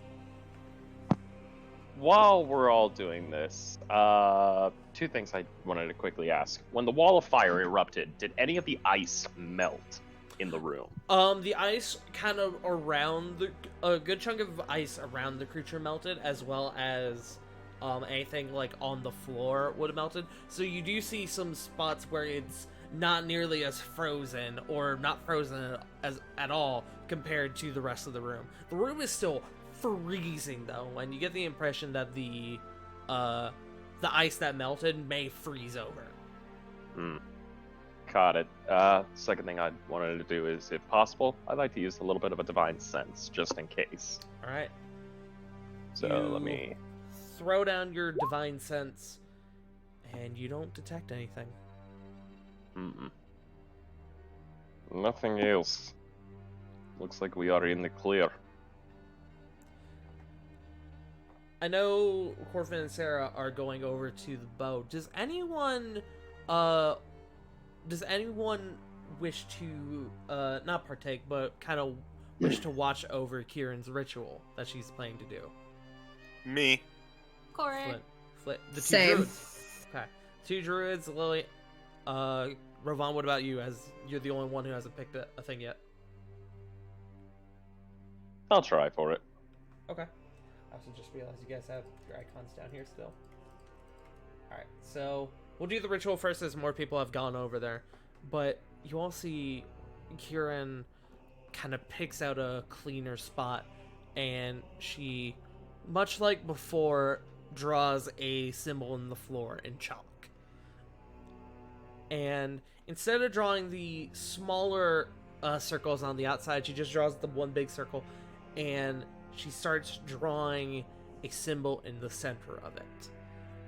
Corey and Flit, you would recognize this as the druidic symbol for clean or cleanse. And after she finishes, she takes a seat in the center of the circle. And you guys, with your spirit sight, you can all see that the room still has that like red aura to it, that like crimson aura. But she sits down and she begins to mutter an incantation. Corey and Flit, as you guys are both speak druidic, you're able to pick up on what she's saying. She says specifically, "Spirits of the realm, I ask you to help cleanse this place so that those stuck here may pass on to your realm. Guide them and let them join you in the ethereal." And like the ritual before, this one doesn't take as long as the one that gave you all spirit sight, but you can see this pink aura beginning to swell around her. And you can see it begins to kind of flood into the red. And you watch as the red turns from the dark crimson that it is to the rose pink that you guys have been seeing throughout the rest of the structure. And it begins to just sort of flood in this room and out the way you guys came in. And you might not have noticed this until this effect took place, but the air feels cleaner. It felt heavy before, and you might not have noticed until you had left, but you feel like it feels easier to breathe now. And like before, she finishes the ritual, and then she looks at you all and she goes, "I think that will do it. At least I hope." And you can see her nose begins to bleed a little bit. She goes, "Oh, yeah, that took a lot. I'm okay though." Are you sure? We still have... You need Okay. any help? Yeah, I'm fine. It was just, that was a lot of, I don't know, scourge, I guess. I'm okay. I promise. That's just a lot of tainted air I had to clean there. Yeah. She seems physically okay, except for the nosebleed.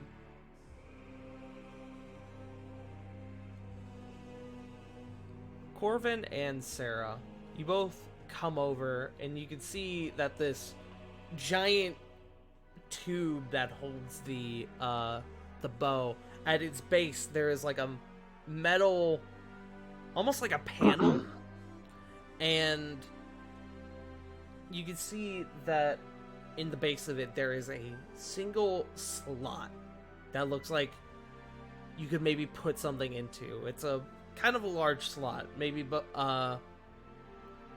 maybe as wide as your hand and about an inch thick. Or not thick, Tall? yeah, I guess tall is the word I'm looking for. Could we roll like investigation? Sure, yeah, absolutely. Roll? That's Either you what I was both going can to- roll investigation or you can help each other. Corvin, what's your modifier for investigation? I have a 4. Okay, then you roll it and I'll give you advantage.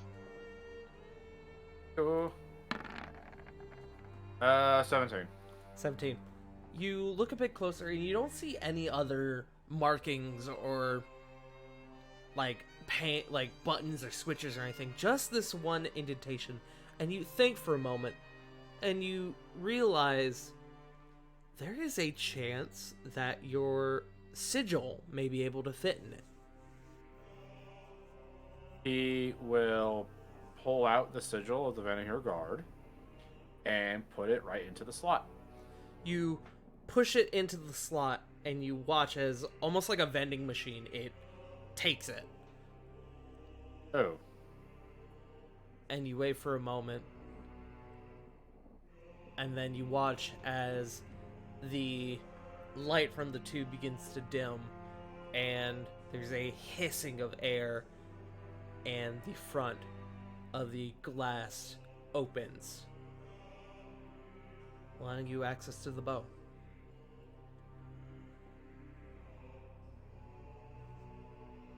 Well, Corvin will grab it. Okay. You grab it, and you expect, like, much like the other artifacts you guys have come across, you expect, like, immense power to be coming off of these when you grab them. But you don't feel anything instantly, and you just kind of grab it and take it out. And as you take it out, the chamber closes again, and it juts out your sigil. Oh, thank God. I just had to take the sigil. Yeah. You guys now have the Bow of Ito.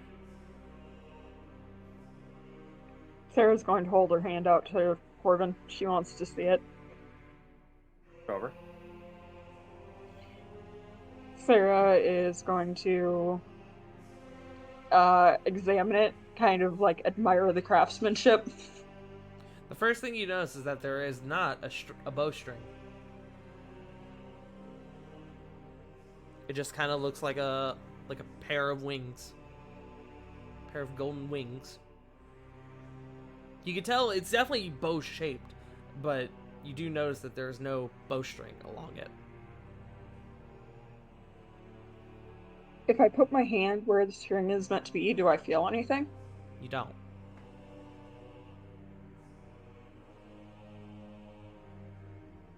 I wonder if it needs to be attuned to.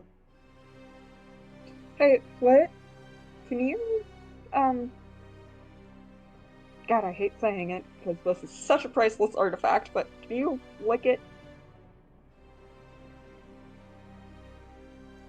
Flit, hearing this, walks over. I can try. I tried it with the Eye of Odim, and there was, a hurdle.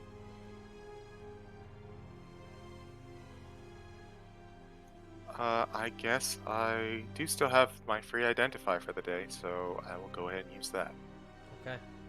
You cast Identify, and much like before with the Eye of Odim, you do feel that sense of I'm not getting as much information as I want from this, as I should be from this. That almost like something's blocking the information. But what you are able to get is that it does need attunement. It is a magical longbow. And you get a better essence of the real power behind it from the identification. But you don't receive as much information as you kind of expect. Flet will look to Sarah. Yeah, whatever is kind of protecting, I guess, these artifacts, same applies. I just can't get a really good beat on them. Oh, one more thing. You do pick up, and I think I mentioned this with the Eye of Odim, it takes 12 hours to attune to.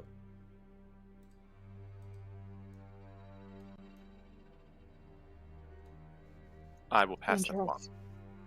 Interesting. Well, thank you for trying, Flit.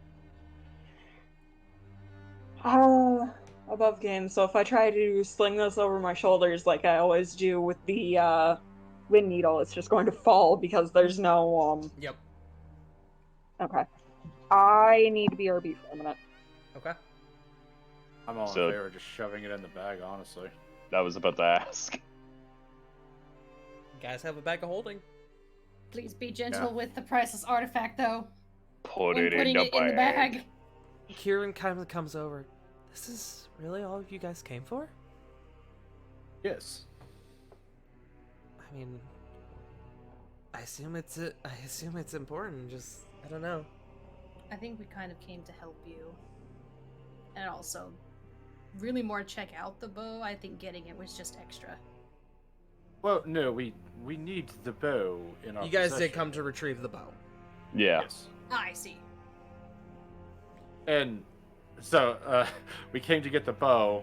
Kieran is just a side quest along the way. She kind of looks at you guys and goes, "Well, I'm certainly glad you came with me. I never would have been able to get through all of this by myself." Kind of peering around the room. Oh, yes, fuck all of this. We've dealt with some very hairy things, but things that can turn into other people. Mm-mm. Yeah. Ew, Yeah. fuck this. Don't like that. Well, I am going to have nightmares of tentacles for weeks. yeah, I think we all will. But we do have one more place we need to go to, and hopefully, or at least it's seemingly, we shouldn't have any more resistance.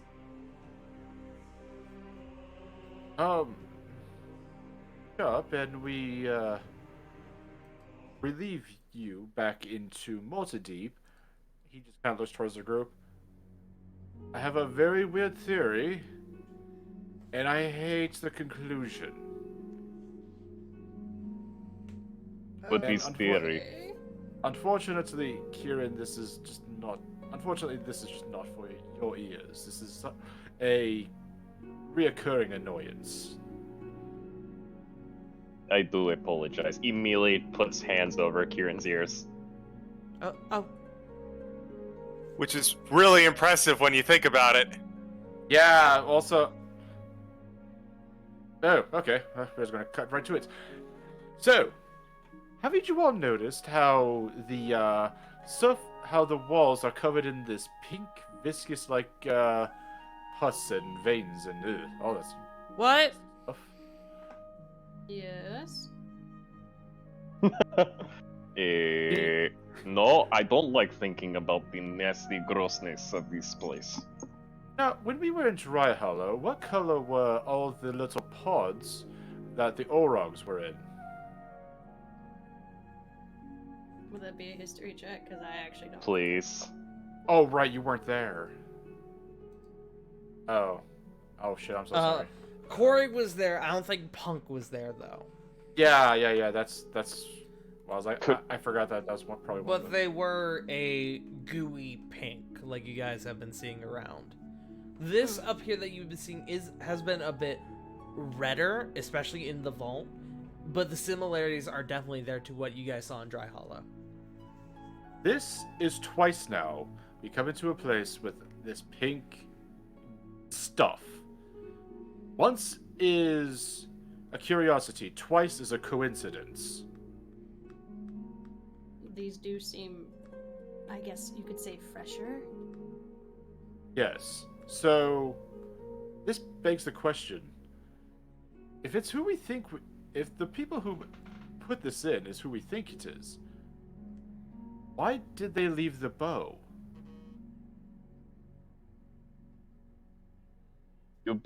You actually bring up something very important, and I have a idea.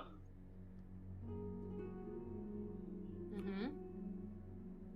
Why send your own people to gather these items when you could have your enemy gather them for you and bring See, them that was- into a single place See, that you've was already broken into? That was my other theory that I was dreading when we entered in. Especially when we saw the bow. They know where we're stashing these. Then we're kind of playing into their hands. As well as the fact that they're using a reanimated corpse of a former member of the Vanahir Guard. Would that Well, not mean they already have access to all knowledge? They have the codex, so they already had the knowledge. When we go back to Multideep, I want to ask the researching guild or whomever sent the people up here, how long ago they sent the first and second wave of people. Because if these creatures were hunting the first and the second, to correlate when they got the codex and when the creatures came in. Corvin, Yes. what if we were also to research into this group specifically to find any, well, financial backers of questionable origin? That's a good point. We should definitely look into that. Because why would you send people up there if somebody is, purposely telling you to send people up there? Well, remember here. remember Nicholas mentioned that he would like to come up to this facility.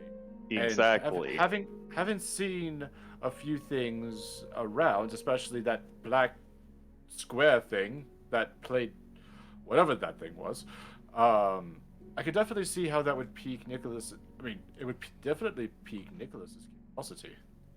Exactly. And again, questionable financial backers potentially to look into. So This yes, would be perfect way to separate Vanahir Guard. Yes, exactly. I mean, it stinks of them. Hey Tart, Yes. I did a pretty thorough examination of the bodies, right? Yes. Could I take a guess at how long they've been here? I remember you took a medicine check to determine how long they had been there, and it was about 5-ish years, give or take. Well, the bodies have been around much longer than, they had the codex. So, That brings another theory. Exactly. How? if I may interrupt, Oh, by all means. kind of looks down to Kieran. She has hands Maybe over this- her ears. Maybe this is a conversation we can have back in town. Yes, I kind of want to leave this dark, desolate place. I And would like a bath. I would like I to wish for fire to cleanse my armor. I wish for fire to cleanse this facility because it looks like it's in need of 7, 8, scorched So- earth policies. So, Yes. Flit's just gonna. Sorry. No. Flit's just gonna motion for Rovan to release the bunny girl's ears. Releases the bunny girl's ears. I gotta be honest with you guys. I heard every word. You covered my ears, but you didn't cover my ears. And the first ear, she kind of points at her normal ears, and then the second one, she kind of points at the top of her head. I didn't want to interrupt, but Wait, How- hold. How does that okay. work? How does that work? I mean, I didn't want to seem offensive, asking if you had two sets. no, it's fine. You know what? I'm just gonna be over here. Does this mean you have to clean your ears twice? Yeah, kind of. But I can just choose what ears I hear out of, whether it's my normal ears or my, my other ears. Kieran, Yes. no offense, but ears are weird, says the lizard folk who does not have ears. That's right. They have holes. Yes, I guess So- they are, aren't they? Extremely, says the pointed-eared elf. So, but a bunch of information that not everyone knows. So, we are gonna have to ask you to. Well, we're gonna have to ask your trust to not say anything to anyone. Oh, I'm gonna be honest. Even if I did, I don't know who would listen. I have no idea what you guys are talking about. Do you pinky promise? Kind of holds out a pinky. She kind of gives you a curious look, and then, not cautiously, but almost like shyly holds up her pinky. Okay, they are very serious. They made pinky promise. Remember, do not break this promise. It means a lot. Also, okay. it means we break spine if you lie. Oh, I was just gonna say Oh. we take Pinky, but okay. I mean, he actually does uphold that. Don't ask me how I know. Okay. Maybe we should, go take care of your mother's ashes. Yes, maybe we should. And she just kind of like slowly begins moving out of the vault. I have a good feeling about them. Oh, also again, because I overheard, if you guys are interested into what this thing was, you mentioned a friend who might be able to look into it. Maybe consider grabbing a sample? I have a feeling that it's going to be similar to other creatures we found, but Well, won't not. He's gonna try and gather what he can into like a empty bottle that he's got. Make a survival check. Survivor. Survival. And 10. You're able to get about half a vial's worth. Not a lot, but as it's kind of awkward to try to scoop it in there, but you're able to get a little bit. hopefully this is enough. Shows it in his bag.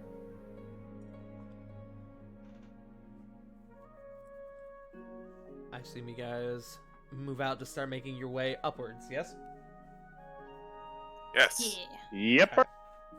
You guys They- make your way out, and as you guys still have your ethereal sight, you can see that the air around you, where it was that deep crimson outside of the vault as well, it's now that rose pink color you guys have been seeing. Interestingly enough, though, as you guys begin moving throughout the remaining course of the structure, trying to find your way up towards the large building that you saw, you don't find any spirits. Not one. And after some time, after about 10 minutes, the spirit sight fades. And you guys are just kind of left on the brink of curiosity as to why have the spirits vanished. But you keep moving, and eventually, after maybe about an hour, you guys find the entrance to this large building, the one you guys saw from outside. And you guys can see that it is... You enter like this massive lobby area, and in the center there is like... It's weird. It looks like almost like... It has the aesthetic of like a church, but it has the appearance of maybe like a hotel lobby or like an office building. Huh. It's this grandiose room with columns, and you can look up and you can see landings and other floors with rooms going to who knows where.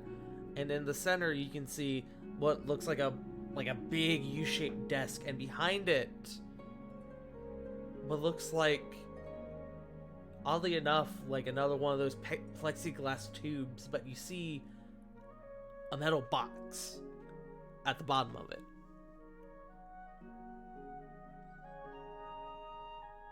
And next to the metal box, there's a button.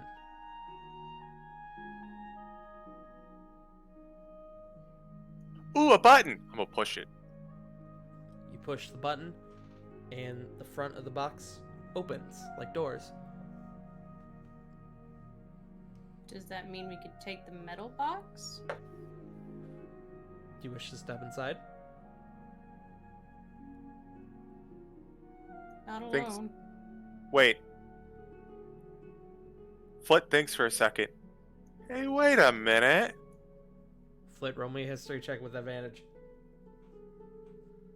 Ooh.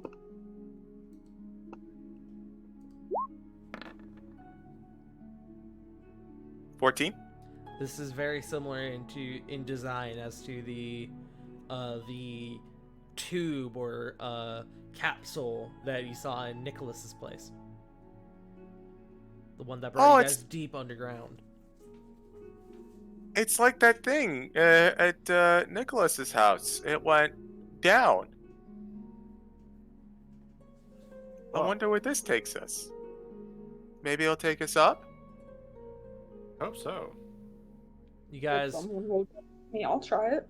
you guys look upwards and you can see that this large plexiglass tube goes straight up into the ceiling and possibly further beyond.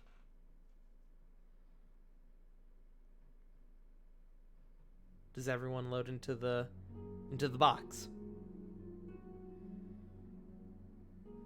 I do. With a raised Yeah. eyebrow, yes. Yep. Yep. Kieran kind of sees this and goes, "You all are very trusting of strange arcane devices, but okay." And inside you Steve. can see another button. Or one with an arrow going up. Yes. There are two buttons, one pointed down and one pointed up. Push the one going up. There's a loud noise and the box explodes. No. Oh no. Well,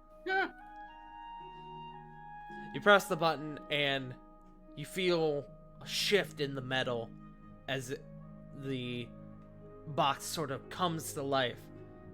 You hear the doors behind you close with a hiss. And with the shifting of gears, it slowly begins to raise upwards, seemingly floating as you guys ascend into the air. You can turn around and you can see that the back of this box is actually glass, and you can see you raising upwards towards the ceiling.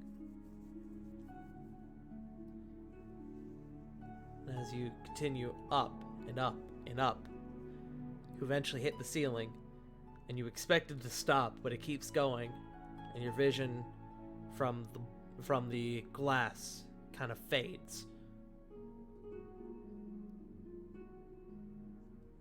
It continues for about another 20 seconds. And then you hear it stop.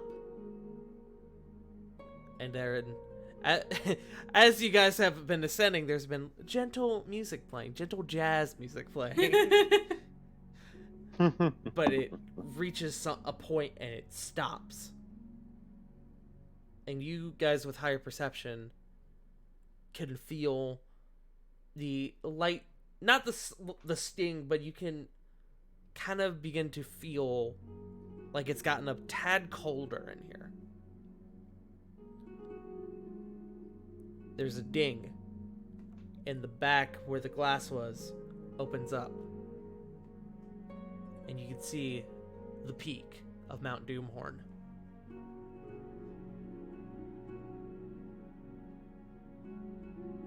It seems like the storm has stopped.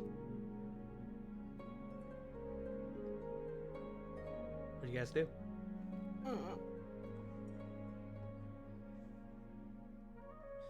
Despite this being the peak, it's actually a pretty sizable area.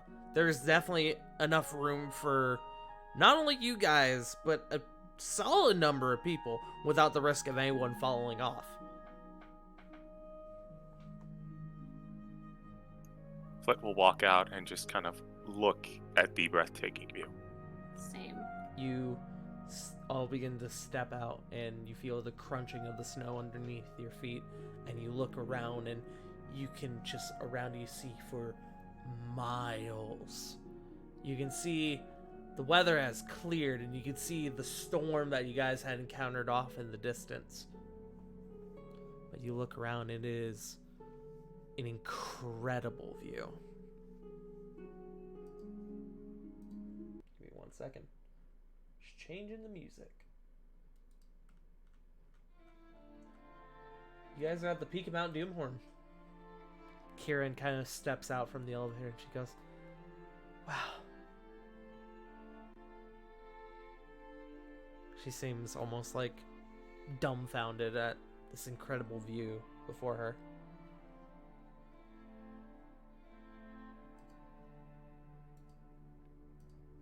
Does anybody wish to do anything? I had something I would like to do, but Absolutely.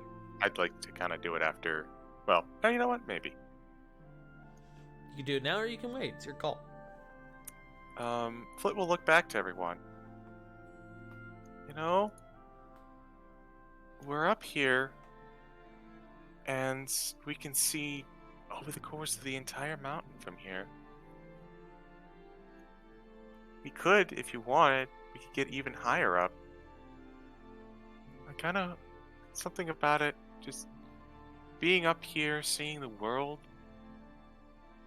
makes you just kind of want to go higher. And I was thinking like, oh, I've got a wild shape left. I could turn into that big dino from earlier and sail even higher into the sky. Everyone get a view they'll never see again. Kieran almost instantly goes, "No thanks, I'm okay." Corey raises her hand. I want to go.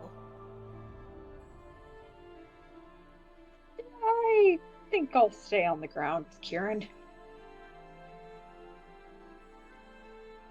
We already have the flight back on Eisenhereth to look forward to.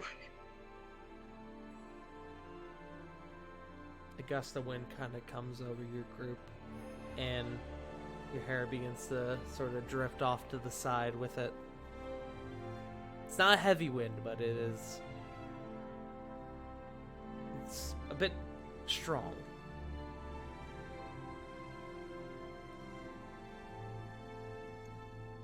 Do Rovan and Corvin want to? And Lily.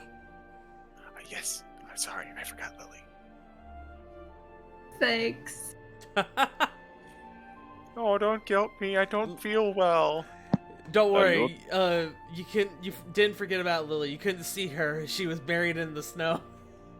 I'm not gonna lie. Honestly, I wanted everyone to be packed like in the elevator with Lily in the front, so Lily would fall in the snow. Plop.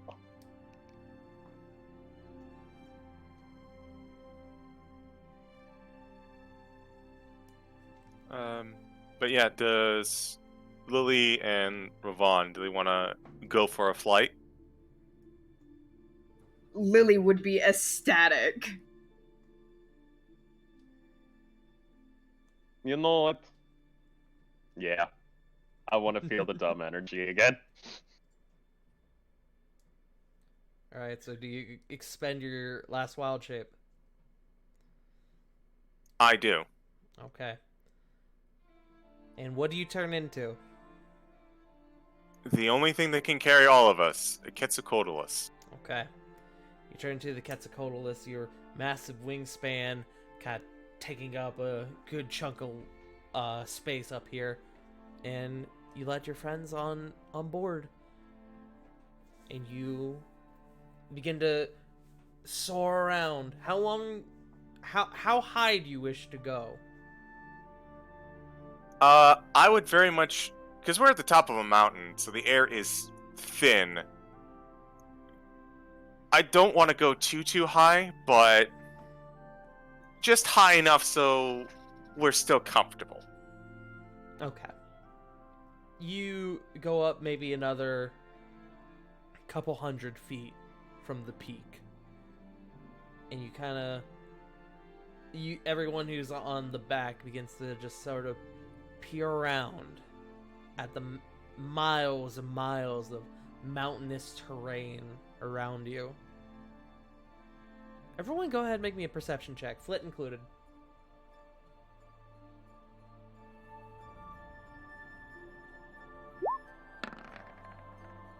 Oh boy, 24? perception checks.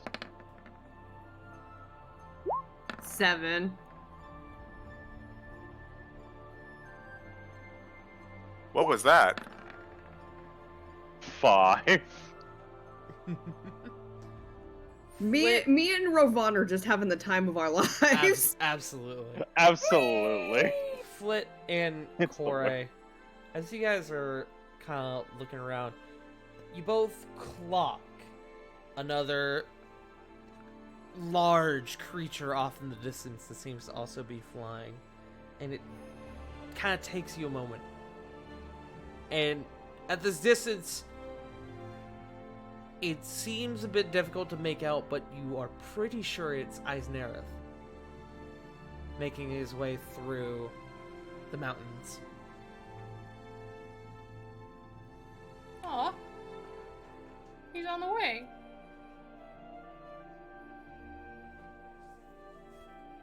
Seeing that Eisenherth is on the way back, Flit will give one last circle and then start to come back down. Okay. You all come back down, and the massive plumes of snow fly up from the ground as you have to expand your wings to land. And Kieran's just like, that is really cool. I can't do that. And right now, I don't know if I wish I could. If I remember correctly, I believe it's the type of druid that Flit is that allows her to do it. Yeah, I can't do it either, Kieran. That's really okay. impressive. Well, I can't see into the ethereal plane and talk to spirits. And that's really impressive too. I guess so. Mm-hmm. She kind of sighs and looks off into the distance. I guess I should do this, huh? You came all this way. It would be a waste not to. Yeah. Okay. Give me 1 second and I will change the music.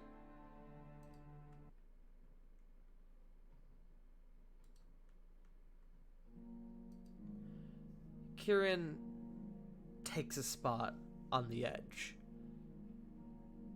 And you see as she takes out a small bag of something out of her satchel. And she begins to sprinkle what looks like sparkly sand around in a circle.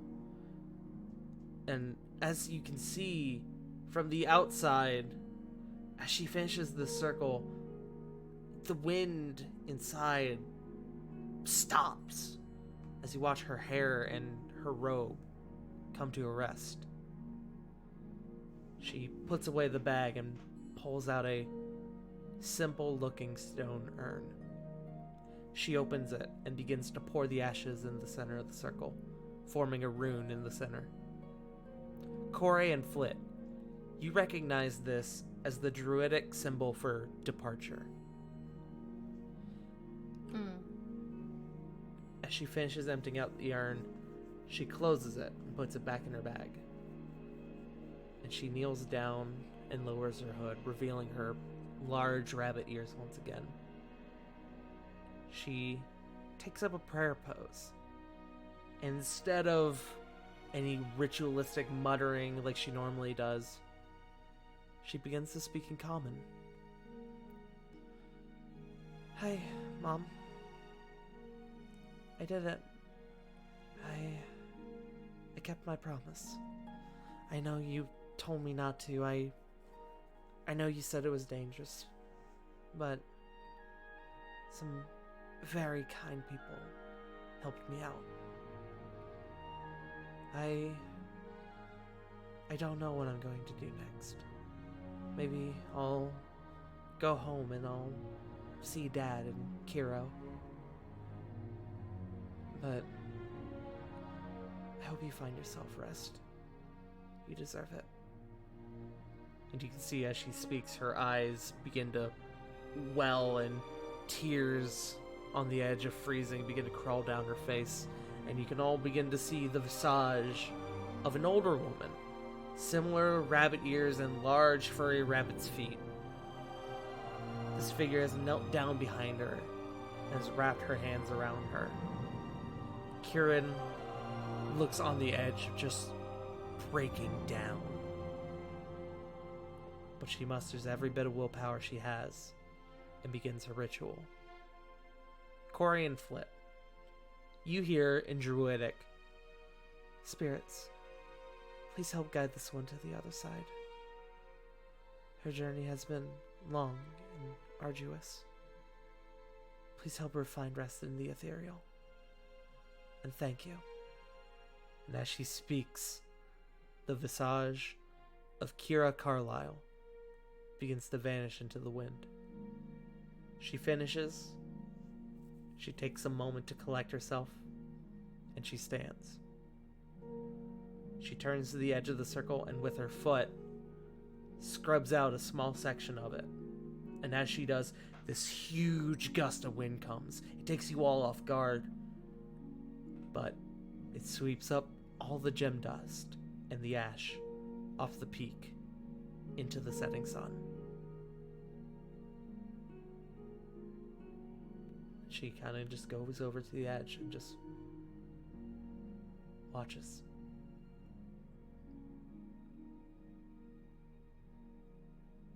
Sarah will walk up behind her and give her a hug.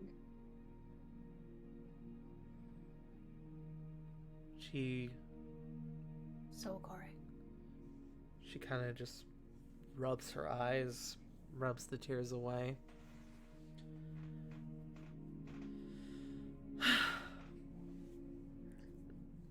Even after everything we've done today, that was still the hardest thing I've ever have to do. But there's a sense of refreshment in her as Kieran is going to level up.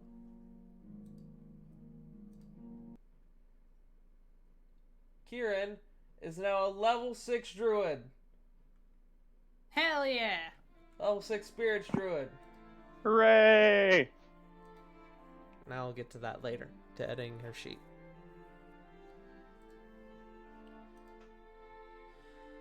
She kind of sighs, takes a deep breath, turns to the rest of you guys.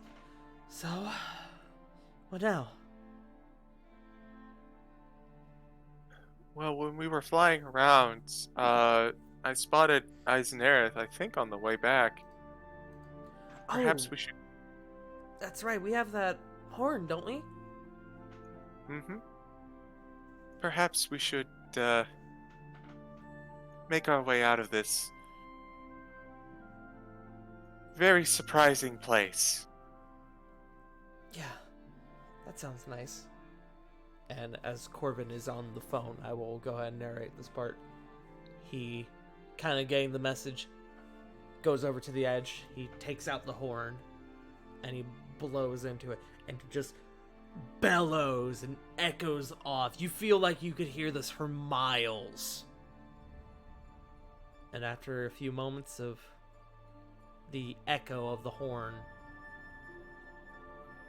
eventually a green visage, a familiar green visage, swoops up from underneath the peak and lands in the center to reveal the massive plumes of snow shoot up to reveal the great Eisenareth, having returned to your group. You requested me. I take it your business is done.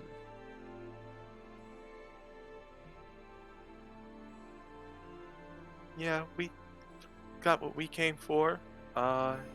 Kieran took care of what she came for, and I'm very ready to leave. Then climb on, and we shall go. Where do you wish to head?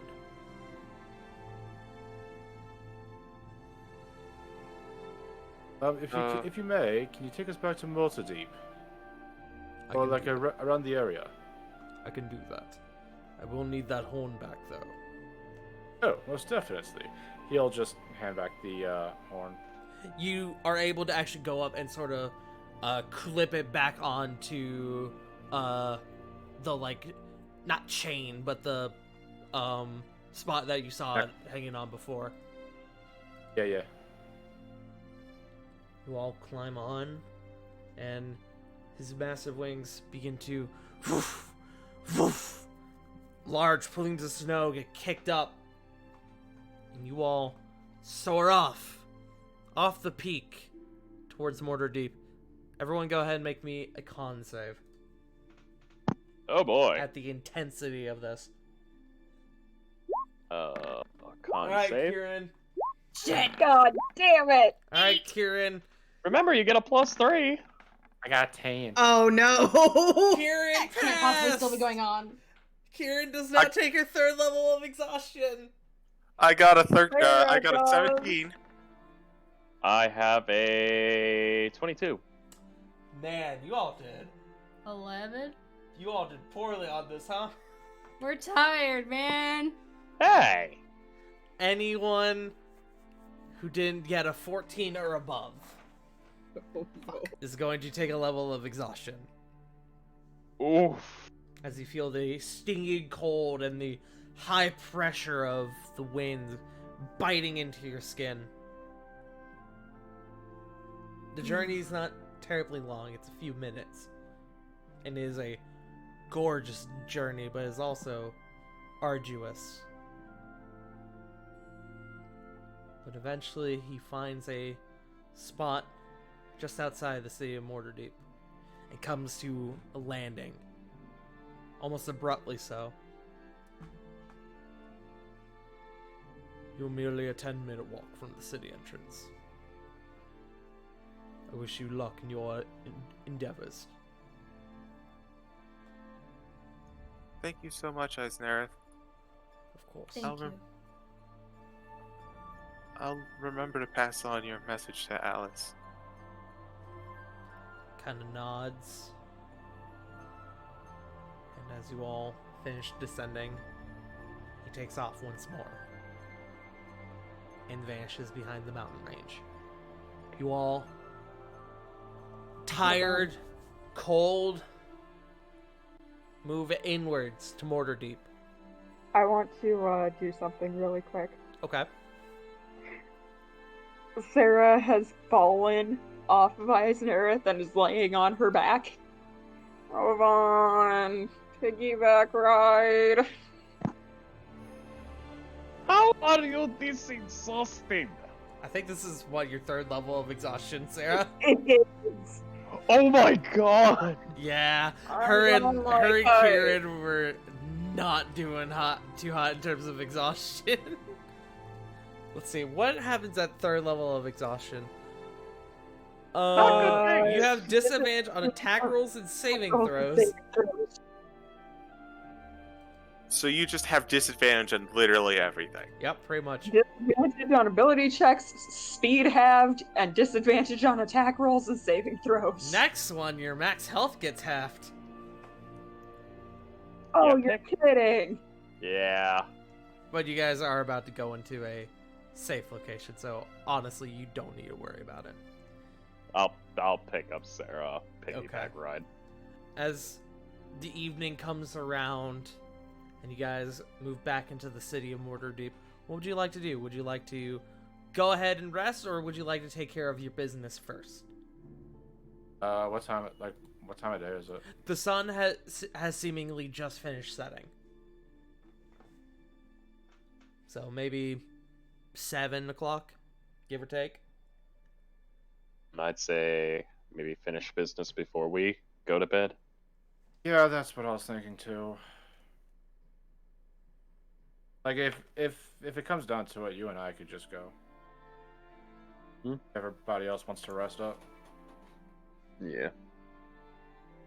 Kian says, well, as good as that sounds, I think I could use a rest. And a bath.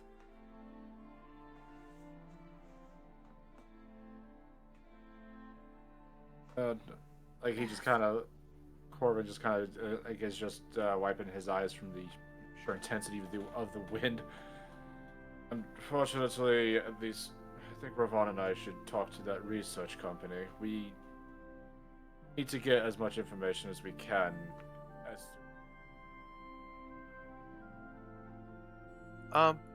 If you're gonna go talk to that company,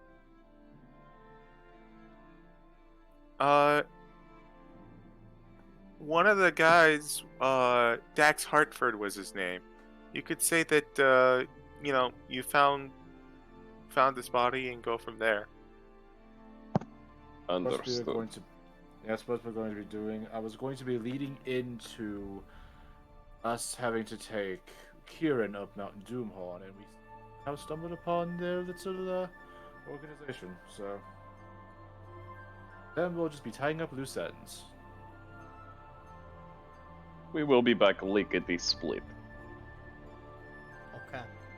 So just so I'm clear, Rovan and Corvin are going to go to the Research Association. What about everyone else? If anyone wants to go to bed, Fair enough. Lily also wants to go to bed. Fair enough. Corey wishes for bath and bed. Fair enough. Flit? Sleep! Okay. So Corvin and Ravon are going to take the plunge, and they're going to go talk to the Research Association. Everyone else is going to go and begin to bunk down for the night. Give me 1 second. Let me do a music changer. We can do just that. Get this last bit out before we wrap. How's that sound? Yeah. That sounds lovely. Sounds amazing. Corvin and Ravon, you both begin to kind of explore through the city. Both of you go ahead. Either both of you or one of you with advantage, go ahead and make me an investigation check to see how long it takes you to find this location. Corvin, what's your investigation, and does your do you have an exhaustion that affects you? 4 and yes. My investigation is a -1, and no. So what are you feeling, buddy? So do you want to take the risk of the -1 with advantage, or a flat roll with a 4? That's up to you. I'm asking you, man. I'm asking you! I'll just fucking do it then. How's about that? Alright, fine. Square up, bro. I tried to. You fucking... I don't want to finish that line of thought. 8. Damn, I can't believe Corvin was about to throw slurs at Ravon. Jesus. What did you would've- call me, elf? Listen, no. I would have mentioned something that J. Frost would have fucking got angry at, mostly because it was a little personal. Oh, you want to throw those hands? Know where I live, bruh. It takes you. I do. It takes you the better half of an hour to really try and nail down where this location is. You ask a bunch of people around, and eventually you find Mortar Deep Rescue and Research.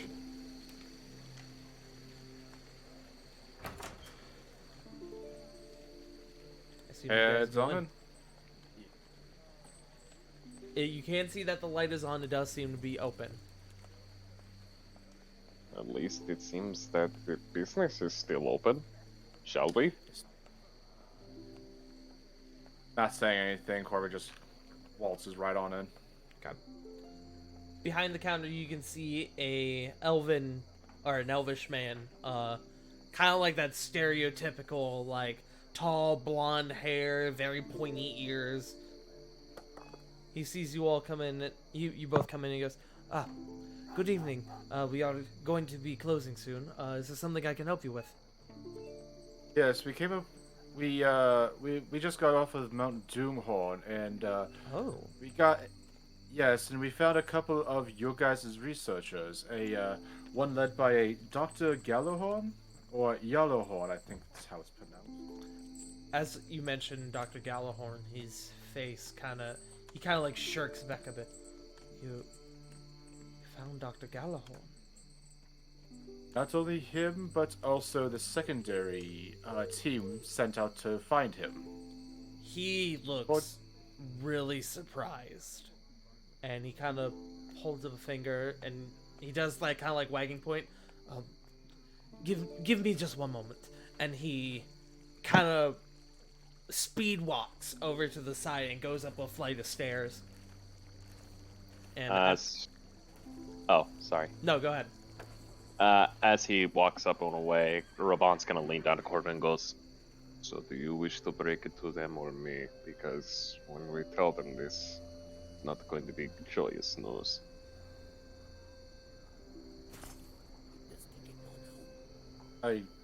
Would be the first time I've ever had to break some bad news, so I may as well do it. Alright. After about 2 or 3 minutes, the elf man comes back down, and following is a older, rugged-looking human man, like big, bushy beard that has like wafts of gray in it. He doesn't look terribly old. He may be about middle age, but you can definitely see like he lives a life. He's got he's balding in like the back of his head, and he kind of comes up to you and he goes, I've been told you to found Dr. Gallahorn." Not only him, but his research team, and the secondary team that was sent after him. I regret to inform you that they have all met a very... Well, let's just say it wasn't pretty. They all passed on. Come with me, please. Follows? He kind of Walking. he begins to walk back up the stairs, and you guys follow, and he takes you into what seems to be his office. And he, as you guys are sitting down, he quickly like pulls out like a piece of parchment and like a pen, and he like gets ready to write. Please, describe to me what you found. Tell me what happened. Tells them everything outside of the bow. Okay. It takes a significant amount of time to recount the tale of everything that happened, but eventually he stops writing and just sort of gets lost in the words you're saying. And by the time you finish, he goes, "Wow." He kind of like takes a handkerchief and kind of like dabs his forehead. "That's a lot." We were Fortunately, it was a lot to deal with. Dr. Gallahorn was always an eccentric man. He was very excitable, but he was smart. He knew what he was doing. But I don't think even he could have predicted that. And that's something that no one can predict. He and his team went up to the top of Mount Doomhorn, hoping to learn more about the civilization up there.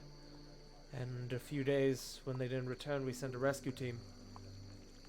Only one of them made it back. If you don't mind me asking, how long ago did Dr. Gallahorn first leave? Well, Dr. Gallahorn left.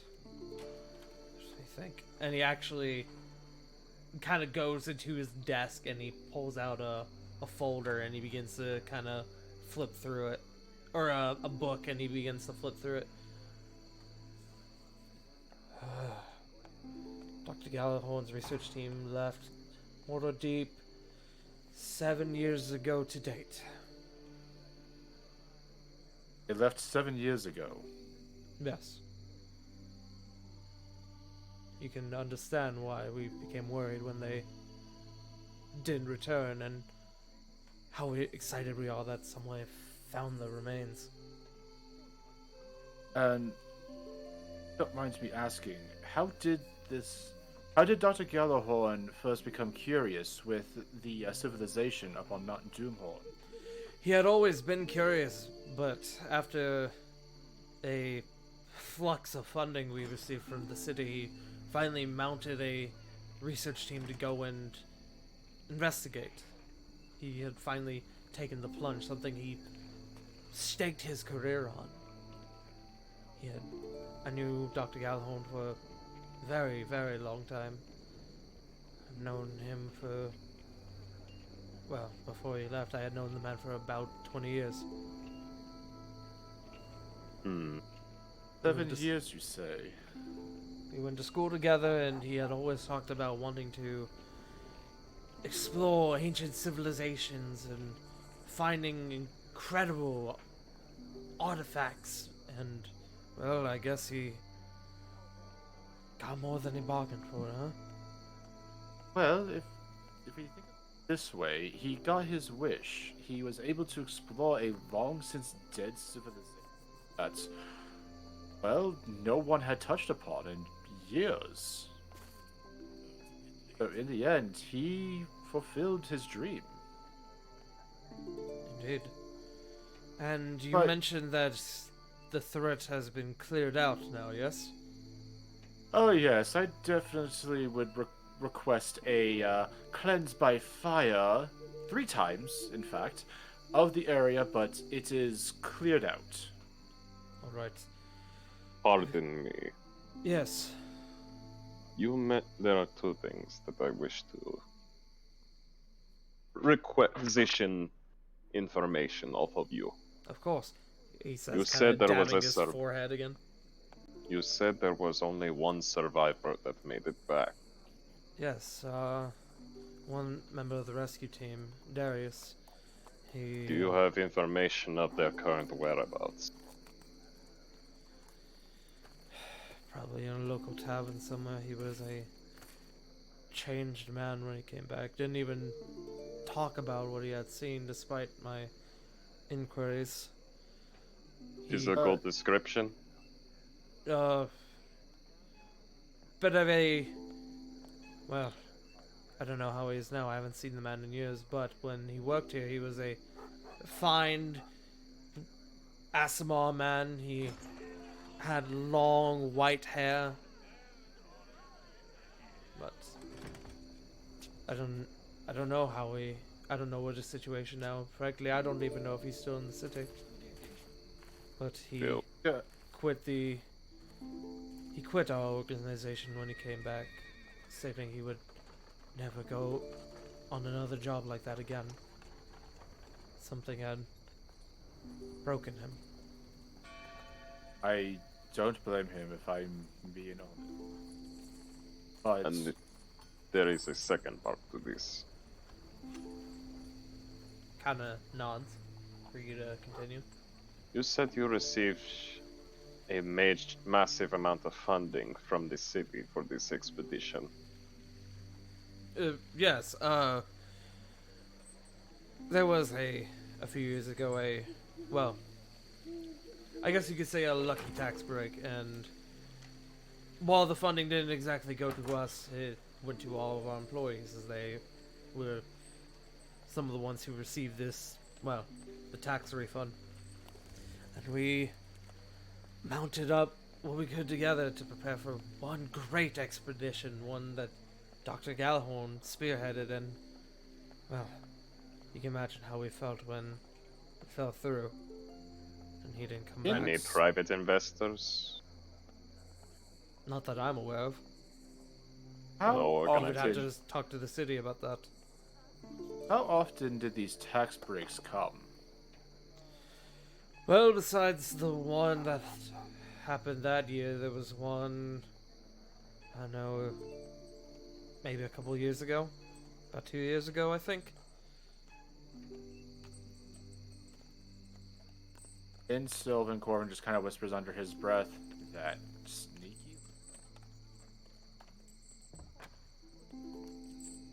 I don't Alright, so... I don't know if that means anything, or... It's... Well, the way you said it, it sounded like it was a rare occurrence, so it just wanted to cover bases. I see. Well, Okay. I thank you both again. I'm going to see if I can talk to the city about maybe getting a team up there to recover the remains of the crew, and who knows, maybe soon we'll be able to start researching the civilization again in Dr. Gallahorn's honor. Ember, cleanse by fire, and to perform extreme medical checkups on each and every member of crew. I understand. Especially if have- it concerns symptoms, and Raban goes through the symptoms of the chest thingamabobbers. Understand. I'll make sure to take precautions. Especially if they have any kind of magic with lesser restoration. That seems to at least stave the parasites away. I'll see if maybe we can acquire a few mages or adventurers from the local guild. See if that can help us out.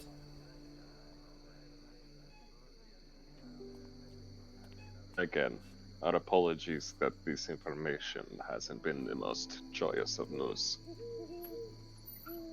Yes, but at least there's news. Now we can give the family some sort of closure.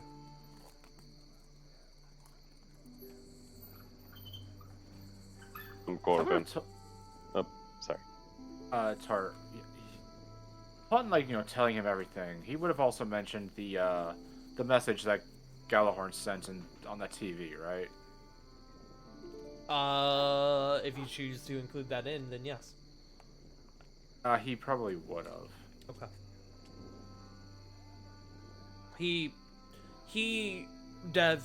When you mentioned it, he had still been writing at that point. It was around the point where you guys had your first attack, where he kind of stopped writing. It was just like, what the fuck? So yeah, I just had a dumb thing I wanted to do towards the end for some fluff. So, sorry, J Frost. No, you're good. Well, I'll do my thing after we're done here, and we're heading back. Okay, so what the actual hell was that thing? Like, just some box that displayed somebody there, but I'm all kinds of A confused piece on of that ancient arcane tech made by those who lived in that civilization long ago. I would have to see it to tell you more, but it seems it could at least recall messages, perhaps other forms of information. Just sitting there, like a deep thought of applications for everywhere else. Get it? Say that again? Oh. I said Corbin's just mostly just gonna be like kind of staring out into space as he's explaining this. I got Mostly trying to figure out like if they can find a way to replicate it. Money. I got you. Okay. Cool. You guys finish up your conversation, and you all rejoin with the group. And I assume you guys take a nice long rest, eh? There was one last thing I wanted to. Okay. I'll be quick about it. absolutely. Yeah, don't worry. During our walk home, Raban's gonna look to Corbin and go, two things we're going to need to do, whether or not we can get the Vanguard to do it or not. We need to have someone search out this individual, make sure that they didn't come into contact and bring it back. Sort of as a fail-safe for that thing's survival. If it was 7 years ago, yeah, the Ned didn't get infected, or he probably would have been dead long ago. As Always well the chance as, for a sleeper. there's a chance, but what are the odds that he's going to be at the exact same bar that we're staying at? Not sure. Even I do not believe in that much crazy luck. However, what I do believe in is a thorough background check on this city's finances. We're gonna be here for a bit, aren't we? Not either us or someone from the Vanahir Guard. Hey, Tar, would it be Alice Bloodwing to talk about, like, any kind of, like, accessing official records from this area?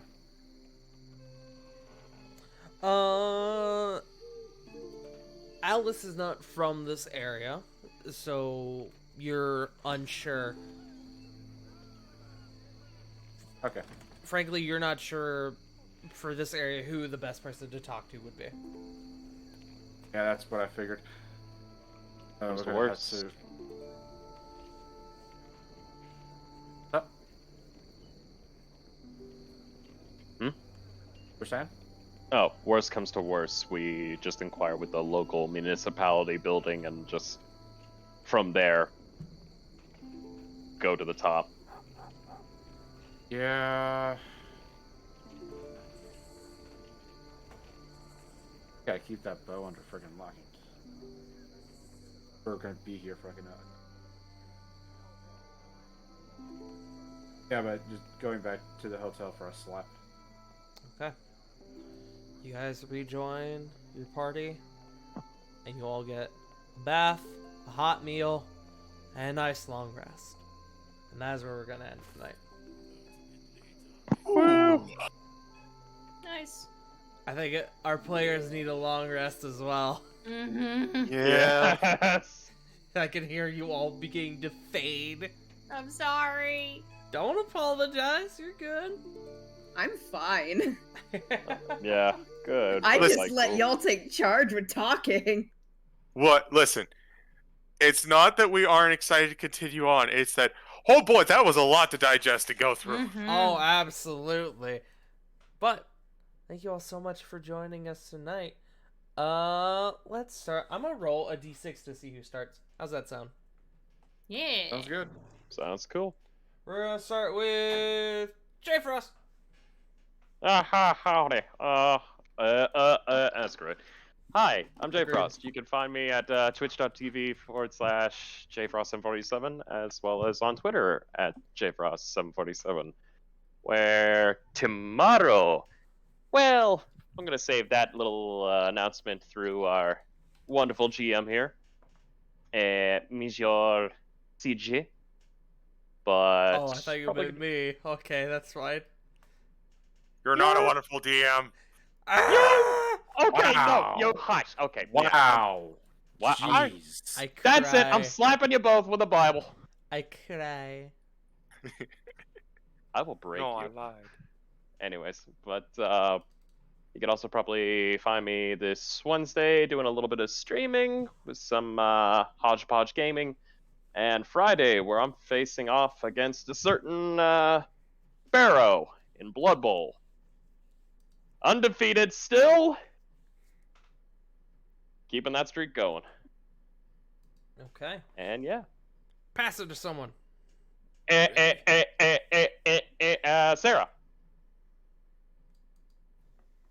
Oh, okay, was not expecting me. They can find me at twitch.tv/wolfstalker16. I am finally semi back to streaming. I lost a lot of progress on the path to affiliate, so that's annoying. Tart, am I okay to promote my friend again? Absolutely. Okay. In the past couple weeks, I have also been promoting my best friend of 5 years, Taylor. She is working on raising funds to train her new 8-month-old Australian Shepherd Rottweiler mix, Coco, to be a service dog. Coco goes to training on November 6th, but Taylor still needs the funds to be able to fully pay for Coco's training. Taylor suffers from severe PTSD. She cannot go out in public where there's more than 2 people by herself. She will shut down. Even sometimes when she has someone with her, she will shut down. So she is getting Coco trained to help fix that. And Coco has already shown great promise as a service dog without even being taught anything. So that's where that stands. River. That's me. We've You can find me over at twitch.tv/wickedriver97, where tomorrow we have Curse of Strahd, I hope. So far we do. And then Wednesday will be my last day streaming for the week, seeing as how Thursday I will have a tart with me. That's me. And then I hope to also have a punk over the weekend. Hi. So I am very much excited. I get to bully River and Punk in the same place. Let's be honest, me and Punk are just gonna bully you. True. Yup. Speaking I don't of, doubt it. Punk, you go. Fuck. You loves can find me on Twitch, Twitter, and Instagram at punkyarddog. This weekend, Spooky Saturdays, we'll be taking a break. I'll be trying to do another stream during the week to make up for it. Hopefully finishing Evil Within. We'll just have to see how things go. But Twitter's where I'm most active, and so I'll keep you updated. Hell yeah, brother. Pass it. CG? Hello, I am the CG. You can find me nowhere because I don't care much for social media, but you can find me here every Monday for War the Shattered Sun. Oh, you already know about that. You can also find me here every other Tuesday, this week being one of the on Tuesdays, for our own Curse of Strahd game, of which I DM. And you can also find me at every Thursday, not this week though, we had to take it off, during Jack the Questionable's channel for Legends of Ambria, his D&D campaign. Tomorrow should be pretty fun. We're all venturing to the place known as Yester Hill. Big hill. Is a big hill.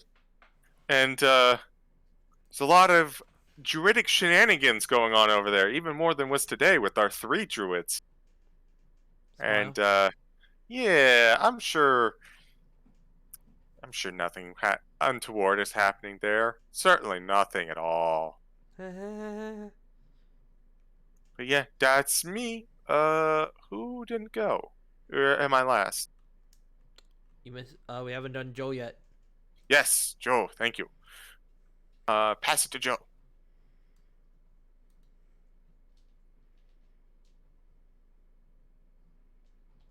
Oh, you dropped the potato. All right, good talk, Joe. Thank you very. Insert cricket noises. Sorry, I'm just trying to. Any hoozles, you can find me at Twitter at the Joe Mojo, where I post random stupid stuff and also updates for my streams at twitch.tv/Joe Mojo. No, sorry, /Joe_Mojo, where we had a bit of a brief stream Sunday, but mostly because I had to go drop my daughter off at my mom's, who lives an hour away, so that had to stop. So that stream had to stop.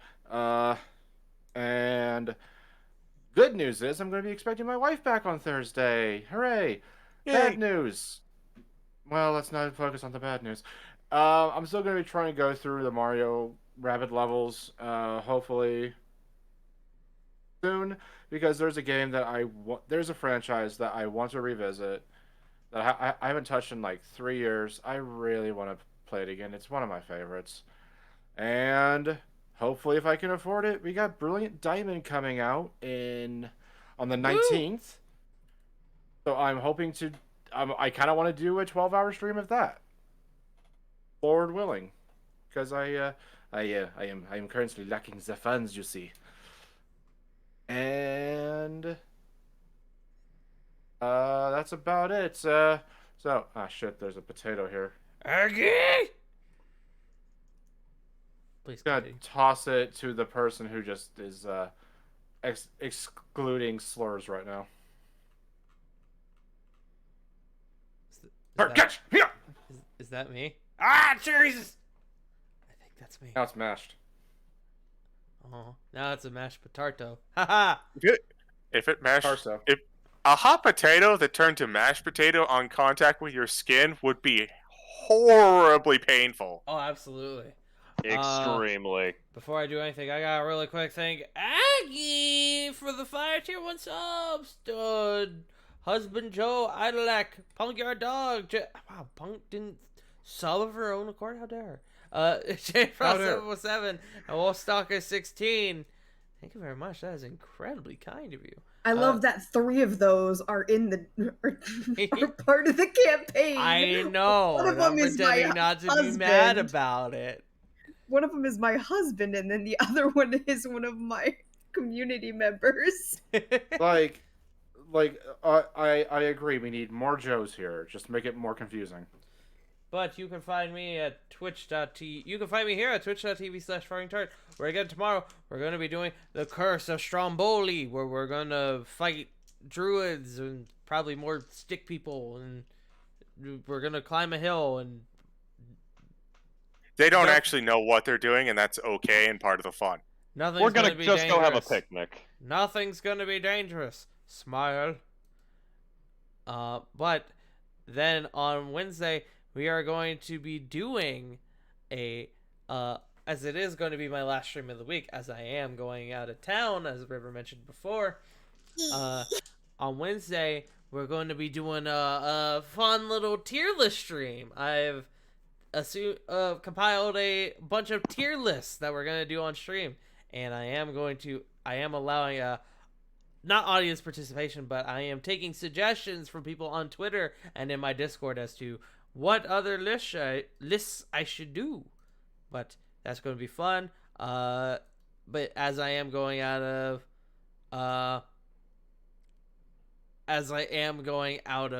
town this weekend, there won't be any streams from Thursday to Sunday. But yeah. We have Curse of Strahd tomorrow. We have a fun stream on Wednesday to sort of wrap things up for the week. But I think it's time to raid someone. I think it's time to raid a handsome boy. We're gonna raid Haza. Yeah. Ah. Yes. Yeah. Who I have him open in another tab.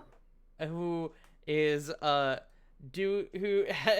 is kind of, you know, he's found my weak spot, all right? He's playing Yakuza. He's playing Yakuza 3. And so we're gonna go bully him. Show him a lot of love. Let him know we sent you. We will be back next week with another episode of War of the Shad Sun. Thank you all so much for joining us today. And remember, as always, Black Lives Matter, Trans Lives Matter, Asian Lives Matter, and most importantly, you matter. We love you all. We'll see you all next week. Yay!